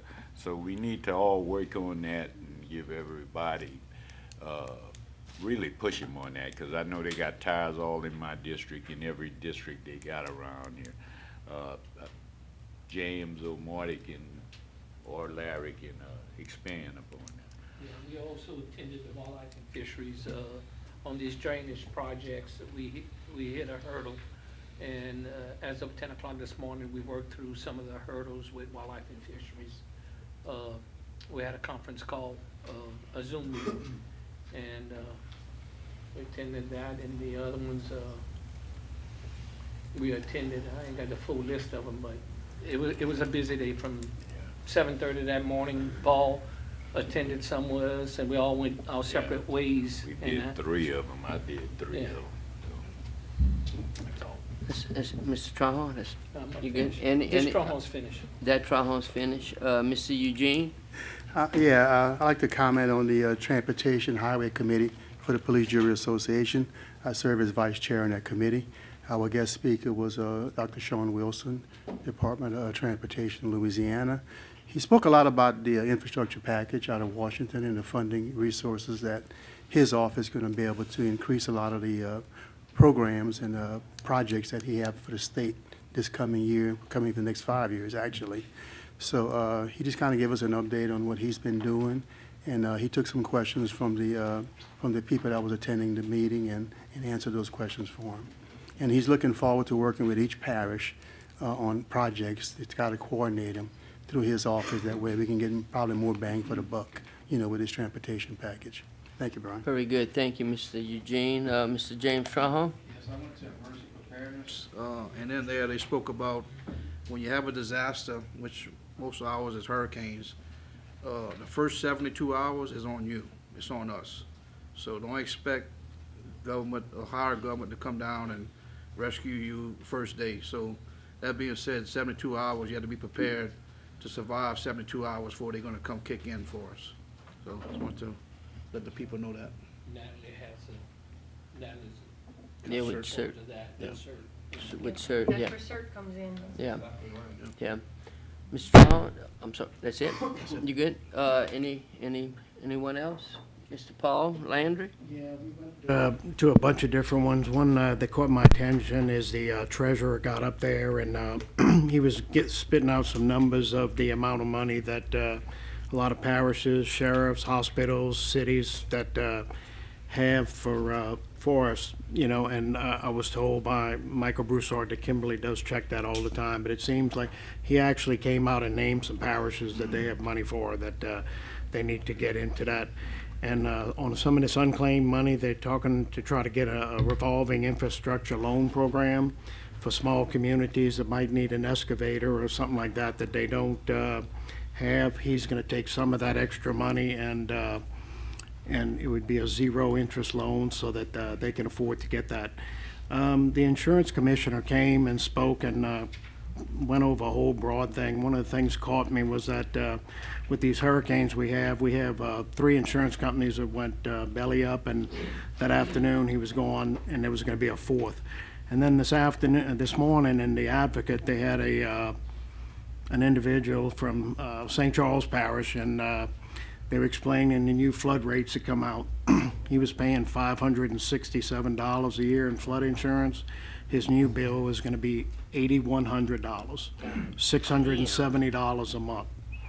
So, basically, I don't know what you do if you have a $250,000 home with a $50,000 mortgage. You got to have the insurance, but you can't afford to pay the flood insurance. So, me and Morty went to Wildlife and Fisheries. And a lot of good information. That's it, Bob? That's Thank it. you, Mr. Landry. Miss Natalie Broussard. Yeah, I just want to let everybody know that May 7th, the Heart for Iberia and the Iberia Mental Health Initiative is going to be having their 2nd annual 5K race for mental health awareness. So save the date and be planning on joining us then. That's it. Thank you, Ms. Broussard. Mr. Trahan, again? That's all right. I'd like to remind everybody this Saturday is the Live Oak Festival in City Park. That's right. There's a barbecue cook-off. There's also a junior cook-off I'll be in charge of. They'll be selling plate lunches, have bands, fun jumps for the kids, all kinds of fun stuff. So if you're looking for something to do Saturday, come out, buy your plate lunch and enjoy your family. Listen to a band, let the kids play, and we look forward to seeing you. Thank you, Mr. Trahan. Anyone else? Mr. Polly? You good? Okay. All right, so next would be Parish President's announcements. Mr. Richard. Okay, I'm going to start off talking about Eugene being elected to 3rd Vice Chair of the Louisiana Police Jury Association. That's a big deal. And what I mean when I say it's a big deal is Eugene automatically going to go up to be 2nd Vice, then 1st, and then become the President of the Louisiana Police Jury Association. One of the things that take place when you become the President of the Police Jury Association is the conference that we just attended. That conference would be able to be held right here in Iberia Parish, which means hotels and restaurants. All types of activities would be going on in Iberia Parish, where we get a chance for people to come here and spend a lot of money. It's a big deal. I'm proud of you, Eugene. I think the only other person in Iberia Parish that ever been in that position is Will Onglenet. I think Will was the president of the Police Jury Association at one time. But other than that's a wrap. No one else have ever probably even tried to do that. So it's a big deal for you. Of course, I attended the conference last week. Along with me was Marty and Eugene and James Trowholm and Paul and Michael Landry. Michael Broussard was there as far as the administration go, and also Cindy. It was a very, very well-attended conference. In fact, it's one of the largest we've had in the state of Louisiana. I think we had roughly 700 participants in that. It was very, very big, very well-attended.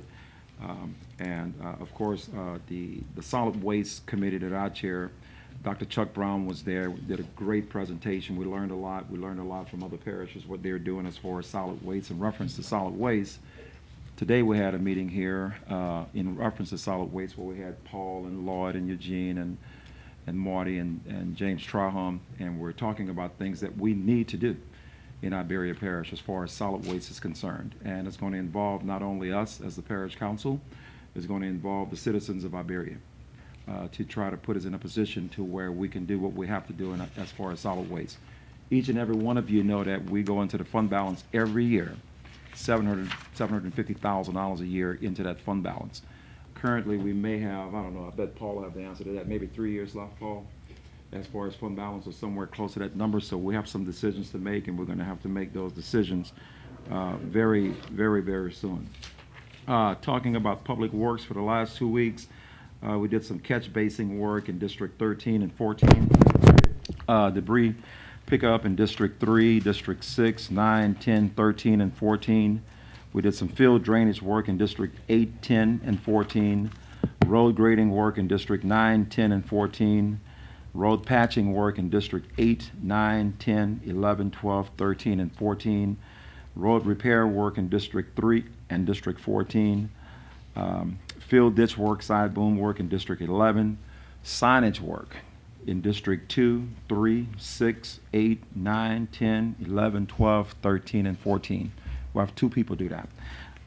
Shoulder work was done in District 9 and District 13. I want to change the subject a little bit and congratulate Doobie Judy's from the Iberia Parish Tours and Visitors Bureau from graduating from the Louisiana Travel Association as a certified travel specialist. This is a big deal. For those of you who know Doobie or not, I would like for y'all to congratulate this dude. This is a big deal, very, very, very big deal for him. On Saturday, I attended Arlene's, Warren's daughter, lemonade stand where she was raising money for Project Rise, to benefit our IPAC. She raised $4,816. Lemonade stand. That's a huge. That was awesome. That's a huge deal. She's doing a fantastic job, and I tell you what, Warren got her working very young, and actually this young girl she's working. It's not like you're using a name. She's actually out there and she's working. She's doing a fantastic job. I actually got there late, but when I got there, Paul was there, Brian was there, James was there, and I've heard that other council members was there before. So the ones that was there before I got there, I'm sorry, I just didn't see you, so I didn't put your name down or whatever. But it was a very, very major success. And one other thing I want to talk about, on Sunday night, there was an incident that took place in Jeanerette, and Iberia Parish Animal Control was called out. I ended up calling Erica. It was a little bit after 10 o'clock that night. I ended up calling Erica, disturbing her, and when I rung her phone, I woke up her child, her baby. Sorry about that, Erica, but I want to say that, I'm saying all of that to say this. 2 of our employees went out there, Kirk and also Dijon, Kirk Myers and Dijon Broussard. They went there, and they did a fantastic job. This was a pit bull that was out there. What surprised me, there was this lady there prior to me getting there and prior to animal control getting there, and she must have been a dog whisperer or something. I have no idea.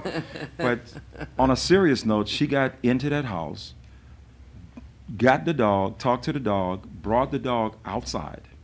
So when animal control showed up, the dog was outside. It was just simply trying to get the dog in a truck.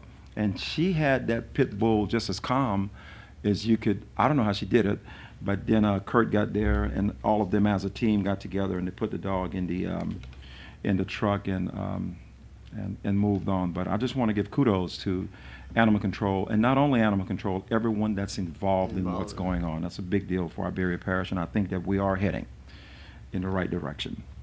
Yesterday I signed a purchase order, not a purchase order. Yesterday I signed to purchase the Carbo building that you guys gave me authority to write this $1.6 million check for.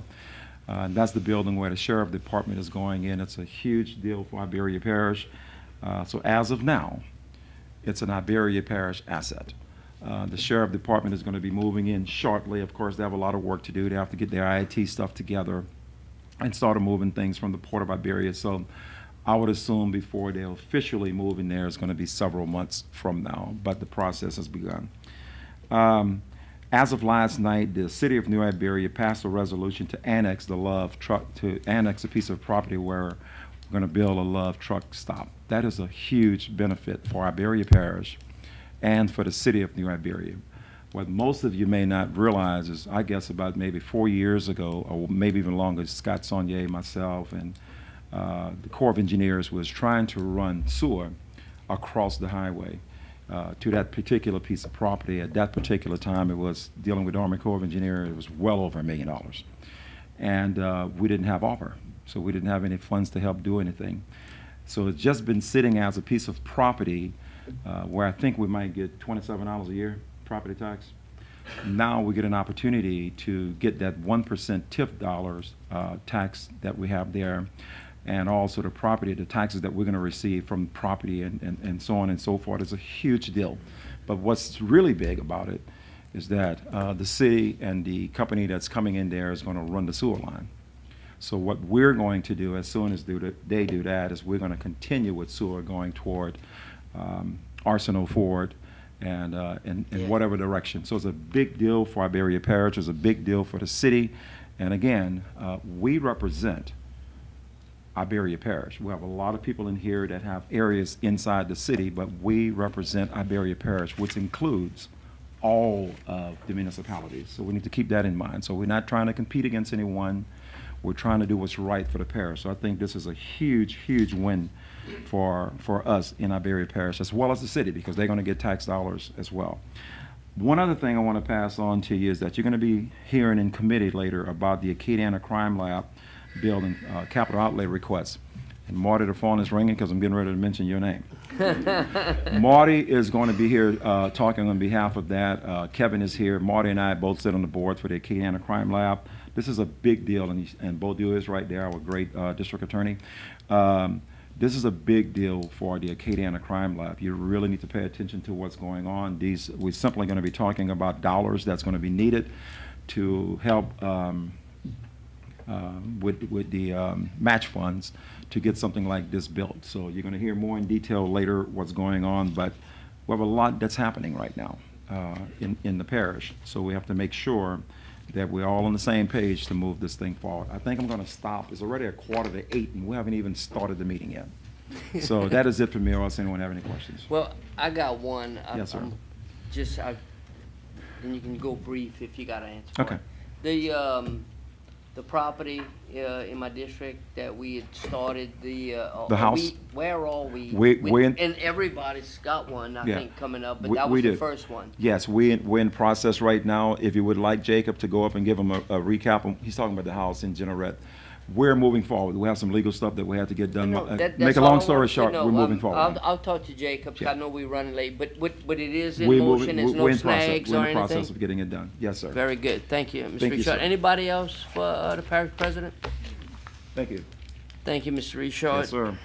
Okay. Consent agenda items for public hearing and adoption. Madam Clerk. Minutes, the regular meeting of February 23rd, 2022. Summary number 31, introduced by Parish President. A resolution of condolences to the family of Mrs. Melby Como Saunier, mother of former Chief Administrative Officer Scott Saunier, who passed away on February 7th, 2022. Summary number 32, introduced by Lloyd Brown, District 4. A resolution of condolences to the family of Mrs.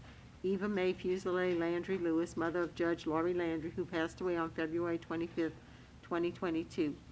Summary number 33, introduced by Parish President, a resolution amending the 2022 royalty fund budget in the amount of $2,300,000 to appropriate state funding through CPRA for engineering and construction services for the Rodale Canal, all to be funded with grant revenues, and further returning $188,203 of previously allocated GOMESA funding to the total GOMESA funding available for future appropriation.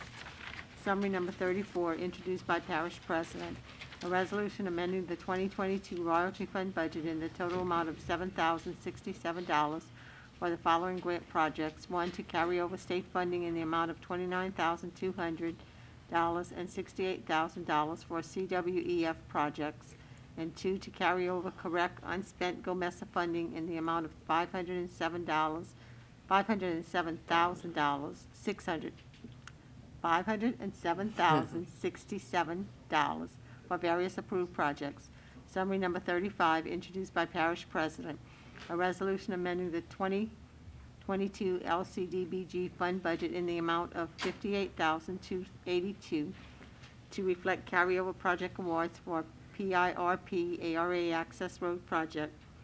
Summary number 36, introduced by Parish President, a resolution amending the 2022 Public Buildings Maintenance Fund budget in the amount of $220 to provide carryover state grant funding for the Robert B. Green Building. Summary number 37, introduced by Parish President, a resolution amending the 2022 General Fund budget in the amount of $122,554 and the Waterworks District Number 3 Fund budget in the amount of $832,819 to appropriate funding for waterline relocation project along Louisiana 88, realigning curves in Coteau, to be funded partially with state funding through DOTD, $710,265, and ARPA Water, $122,554. Summary number 38, introduced by the Parish President, a resolution amending the 2022 General Fund budget in the amount of $7,036 to carry forward SHSP 2020 grant funding to the current fiscal year's budget. I need a motion. Mr. Brown, I need a second by Mr. Michael Landry. Any discussion? I'd like to remove number 37.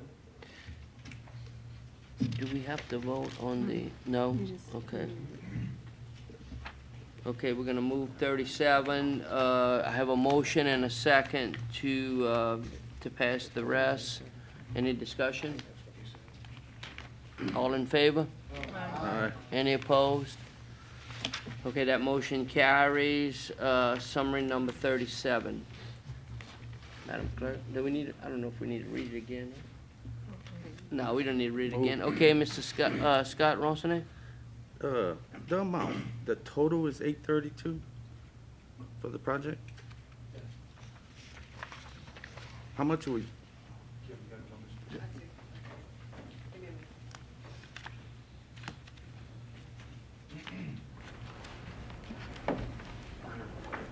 I talked to her on the phone. You second.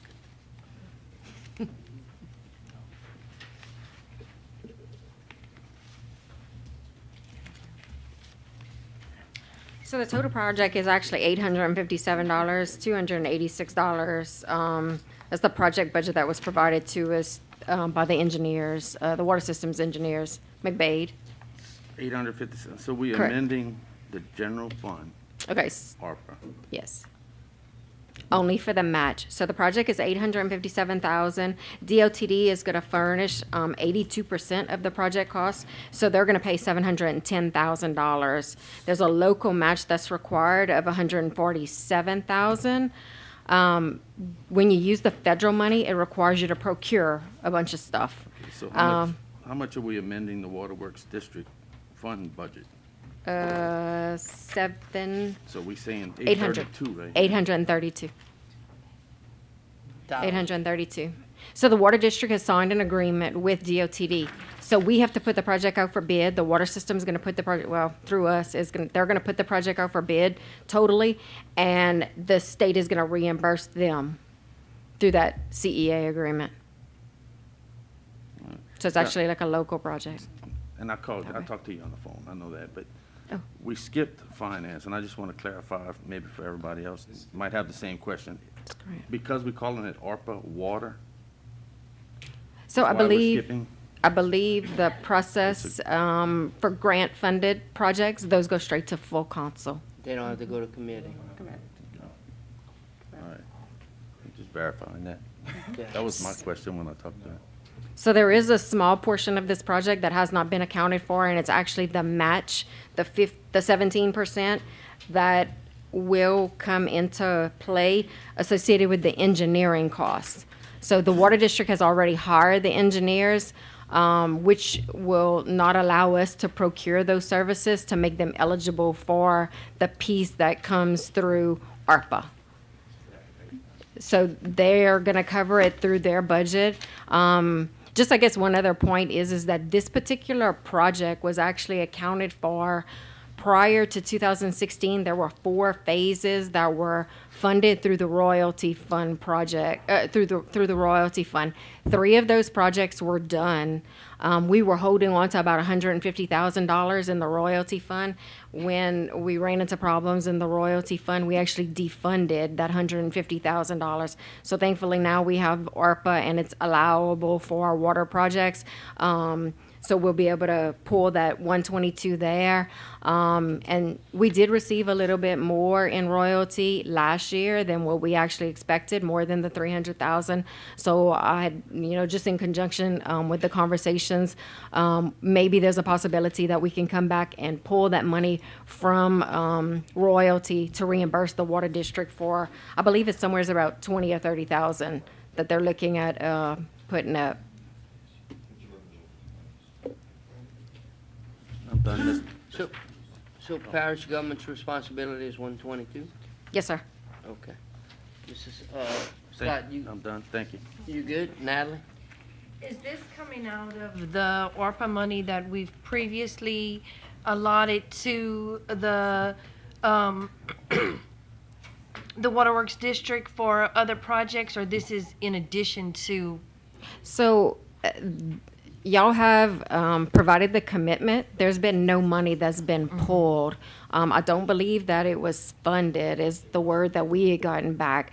But this piece is coming straight off of the water portion. There's 4 different allowable categories in ARPA.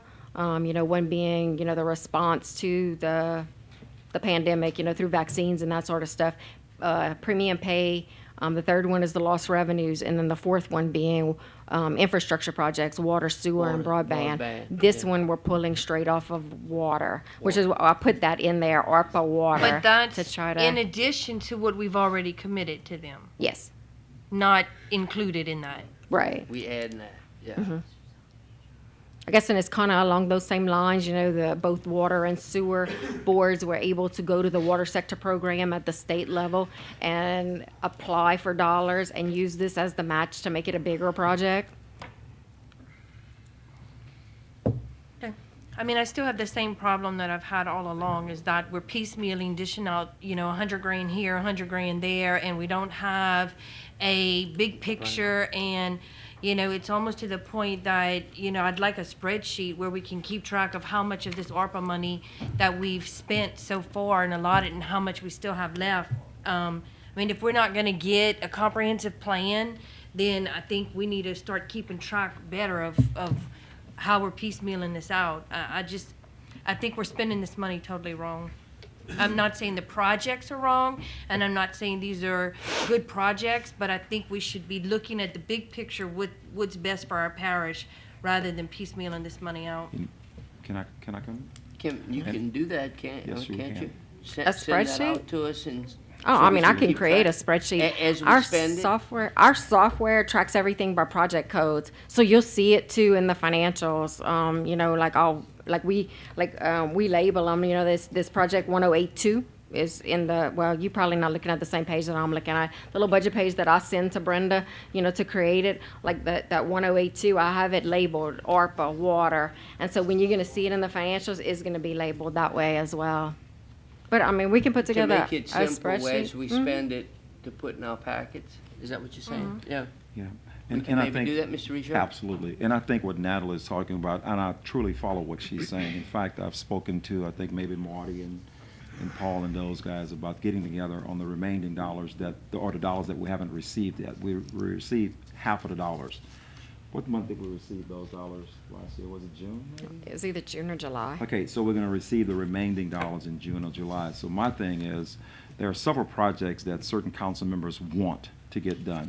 So what I want to do with the council is get together and talk about these projects, because the projects that council members want to do are gonna exceed the amount of money that we have. So Natalie is totally correct. We need to look at how we're gonna spend the remaining dollars that we have. What we did with the first batch that was received, we did 1.7 million, if I'm not That was mistaken, to water. Sewer project. Yeah, 1.7 to water, which they did not receive that bid from the water sector, and 1.5, I think, to sewer. 1.365 to sewer, which they did receive that project. So what Natalie is talking about, I think, is she was trying to find out if we was gonna take that 100,000+ from that 1.7. I understand exactly what she's talking about, and she's right. You know, before we get down to the nitty-gritty, we need to Yeah. find out exactly how this money gonna be spent, because Marty have projects he wants done in his district. Scott have projects he wants done in his district, and she's 100% right. We're gonna have to, listen, I'm fine where I'm at right now, because I know we haven't exceeded that first half, if you get where I'm coming from. But when we get to the second half of these dollars, and, you know, for example, I would like to see road projects done with that. You know, so we're gonna put everything on the table, and we're gonna make a decision as to how we're gonna spend the remaining of those dollars. The 1.7, the 1.3, we had to do that at that particular time because it was a timeline, as far as them showing that they had matching money for those particular projects. But the meeting we just had in Lake Charles this week, I directly asked that question. When do you have to have your projects identified? So we are totally good where we are right now, but just for a council point of view, we need to know exactly how we're gonna spend all of these dollars moving forward. And I hope I answered So- where you're coming from. And look, in Natalie's defense, I think since the beginning, she has. She has. Every time something has come up, she has gone along, but she's always said, and I think most of us agree with that, and I think we need to. Including me. Before we just piecemeal it and then we Including turn me. around Right. and then we don't have nothing Right, left. and- including me, but you have to understand, we haven't really spent any real dollars. Well, we The- spent some, so. Well, the dollars that we have. I get what she says. I get what she's saying too, and Yeah. I agree with her. But what I'm getting at, the dollars that we allocated to sewer district and the dollars that we allocated to water, that's the two big Correct. deals. So I But think we anyway, need to we'll move take care of that forward now. and Thank you. come up with a plan. There you go. Thank you, Natalie, guys. you good? Good. Okay, so summary number 37, I had a motion from Scott, a second from Natalie, all in favor? Aye. Any opposed? Motion carries. Okay, ordinances introduced for public hearing and adoption, there are none, am I on right? Yeah. Yeah. So resolutions introduced for public hearing and adoption, Madam Clerk? Summary number 39, introduced by Hospital Service District Number 1, a resolution acknowledging receipt of the 2021 fiscal year audit of financial statements of Hospital Service District Number 1 of Iberia Parish, Iberia Medical Center, to provide for the effective date thereof and to provide with respect thereto. Move. Moved by Ms. Broussard, second by Mr. Olivier. Any discussion on this summary?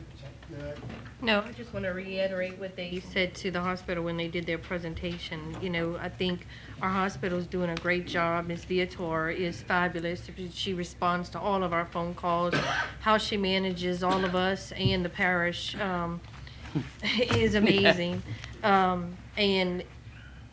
And our hospital has come a long ways. I don't hear near the complaints that I used to hear in the community. And it's a great asset for us, and I appreciate everything they're doing. Thank you, Ms. Broussard. Okay, all in favor? Aye. Any opposed? That resolution passes. Summary number 40, Madam Clerk. A resolution amending the 2022 Fire Protection District Number 1 fund budget in the amount of $7,000 to carry over funding for AC heating unit replacement at Rhinella Station, all to be funded from fund balance previous years. Move. Moved by Ms. Broussard. Second.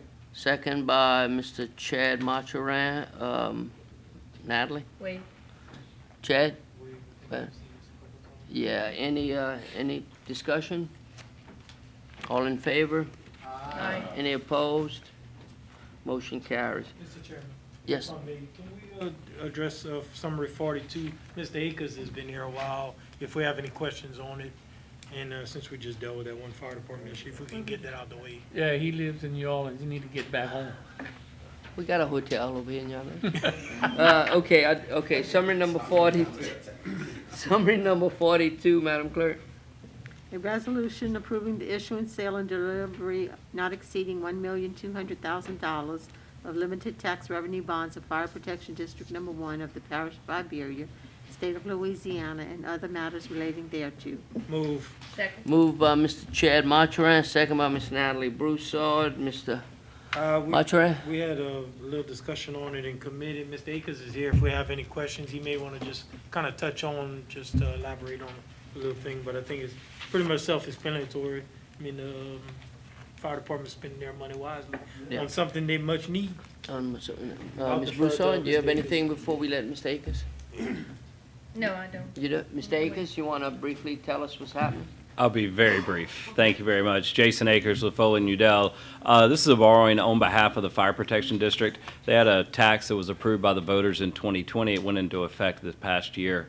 They are actually asking to fund the proceeds of that tax into bonds over a 10-year period to be used solely for the purchase of equipment and other fire protection related capital improvements. They are anticipating limiting the debt service to approximately $200,000 a year, which will leave them plenty of funds available to operate the fire protection or the fire district throughout. This is payable solely out of the existing tax. This is not a new tax, and the parish or the parish council has no responsibility for the payment of debt service should something happen to those tax proceeds. Again, I'm happy to answer any questions. We have representatives from the fire department here that could answer anything for you as well. Thank you, Mr. Akers. Does anybody have anything? Is Guy here? Oh, no, I see Mr. Vincent. Anybody has any questions for Mr. Vincent? No? I guess we Pretty good. self-explanatory. Yeah, okay. Well, let's vote. All in favor? Aye. Any opposed? Motion carries. Thank you. Have a safe drive back. Thank you, Mr. But we do have a hotel in case you want. Darn. Yeah. Okay, summary number 41, Madam Clerk. A resolution amending the 2022 Sewer District Number 1 fund budget in the amount of $70,788 to correct carryover funding for levee reconstruction project at Plant 3. Motion. Move. Mr. Eugene, second by Mr. Michael Landry. Mr. Olivier? Waive. Waive. Mr. Landry? He waves. Any discussion? No discussion? Okay, all in favor? Aye. Any opposed? That motion carries. Okay, number 43, Madam Clerk. A resolution amending the 2022 General and Road District Number 10 fund budgets in the amount of $102,720 to appropriate funding for repairs to the Vita Shaw Road Bridge, all to be funded from fund balance previous years of said general fund. I have a motion by Mr. Scott Ronsonet, a second by Mr. James Trahan. Mr. Scott. Before we get any further, I'd like to ask that we table this to the next meeting. We have a couple of details that need to be worked out. Me and Mr. Richard, Mr. Broussard, Mr. Trahan, a few of us. Trahan. And we had a few questions and whatnot, and we need some more information before we can make a judgment as whether to go forward and a few other details. Okay, well, let's get through discussion. Mr. Trahan, you waive. Any discussion on this? Okay, as a substitute on the floor to table it by Mr. Scott Ronsonet. I'll get a second. Next meeting? Yes, Next meeting should have plenty of Second by time. Mr. James Trahan. All in favor on the substitute? Aye. Any opposed? Substitute carries. Okay, summary number 44, Madam Clerk.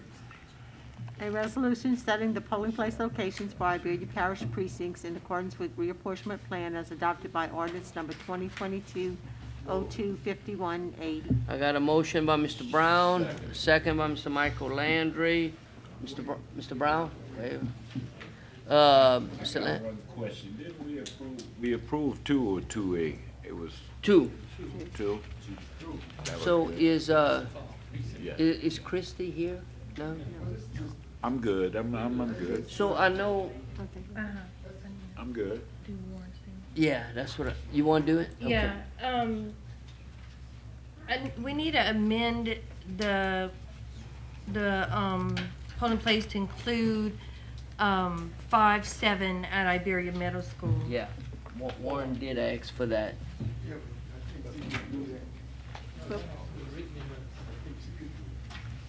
I thought it had to be approved. We haven't approved the 5-7 split yet, so right now it doesn't exist. That's up on the agenda committee. So we'll have to come back to this and amend And I it. can check with Mike, Captain, we may be able to include it in the ordinance, I don't know. Should we pass this though? It won't affect, he can still have it. Okay, because he asked that we try to push that. Yeah, Okay, he'll Okay. still go through. okay. You good? It's fine, I'm good. Okay, any discussion anymore? No? All in favor? Aye. Any opposed? That motion carries. Can I have a motion to Move adjourn? to adjourn. Moved by Mr. Michael Landry, second by Ms. Natalie Broussard.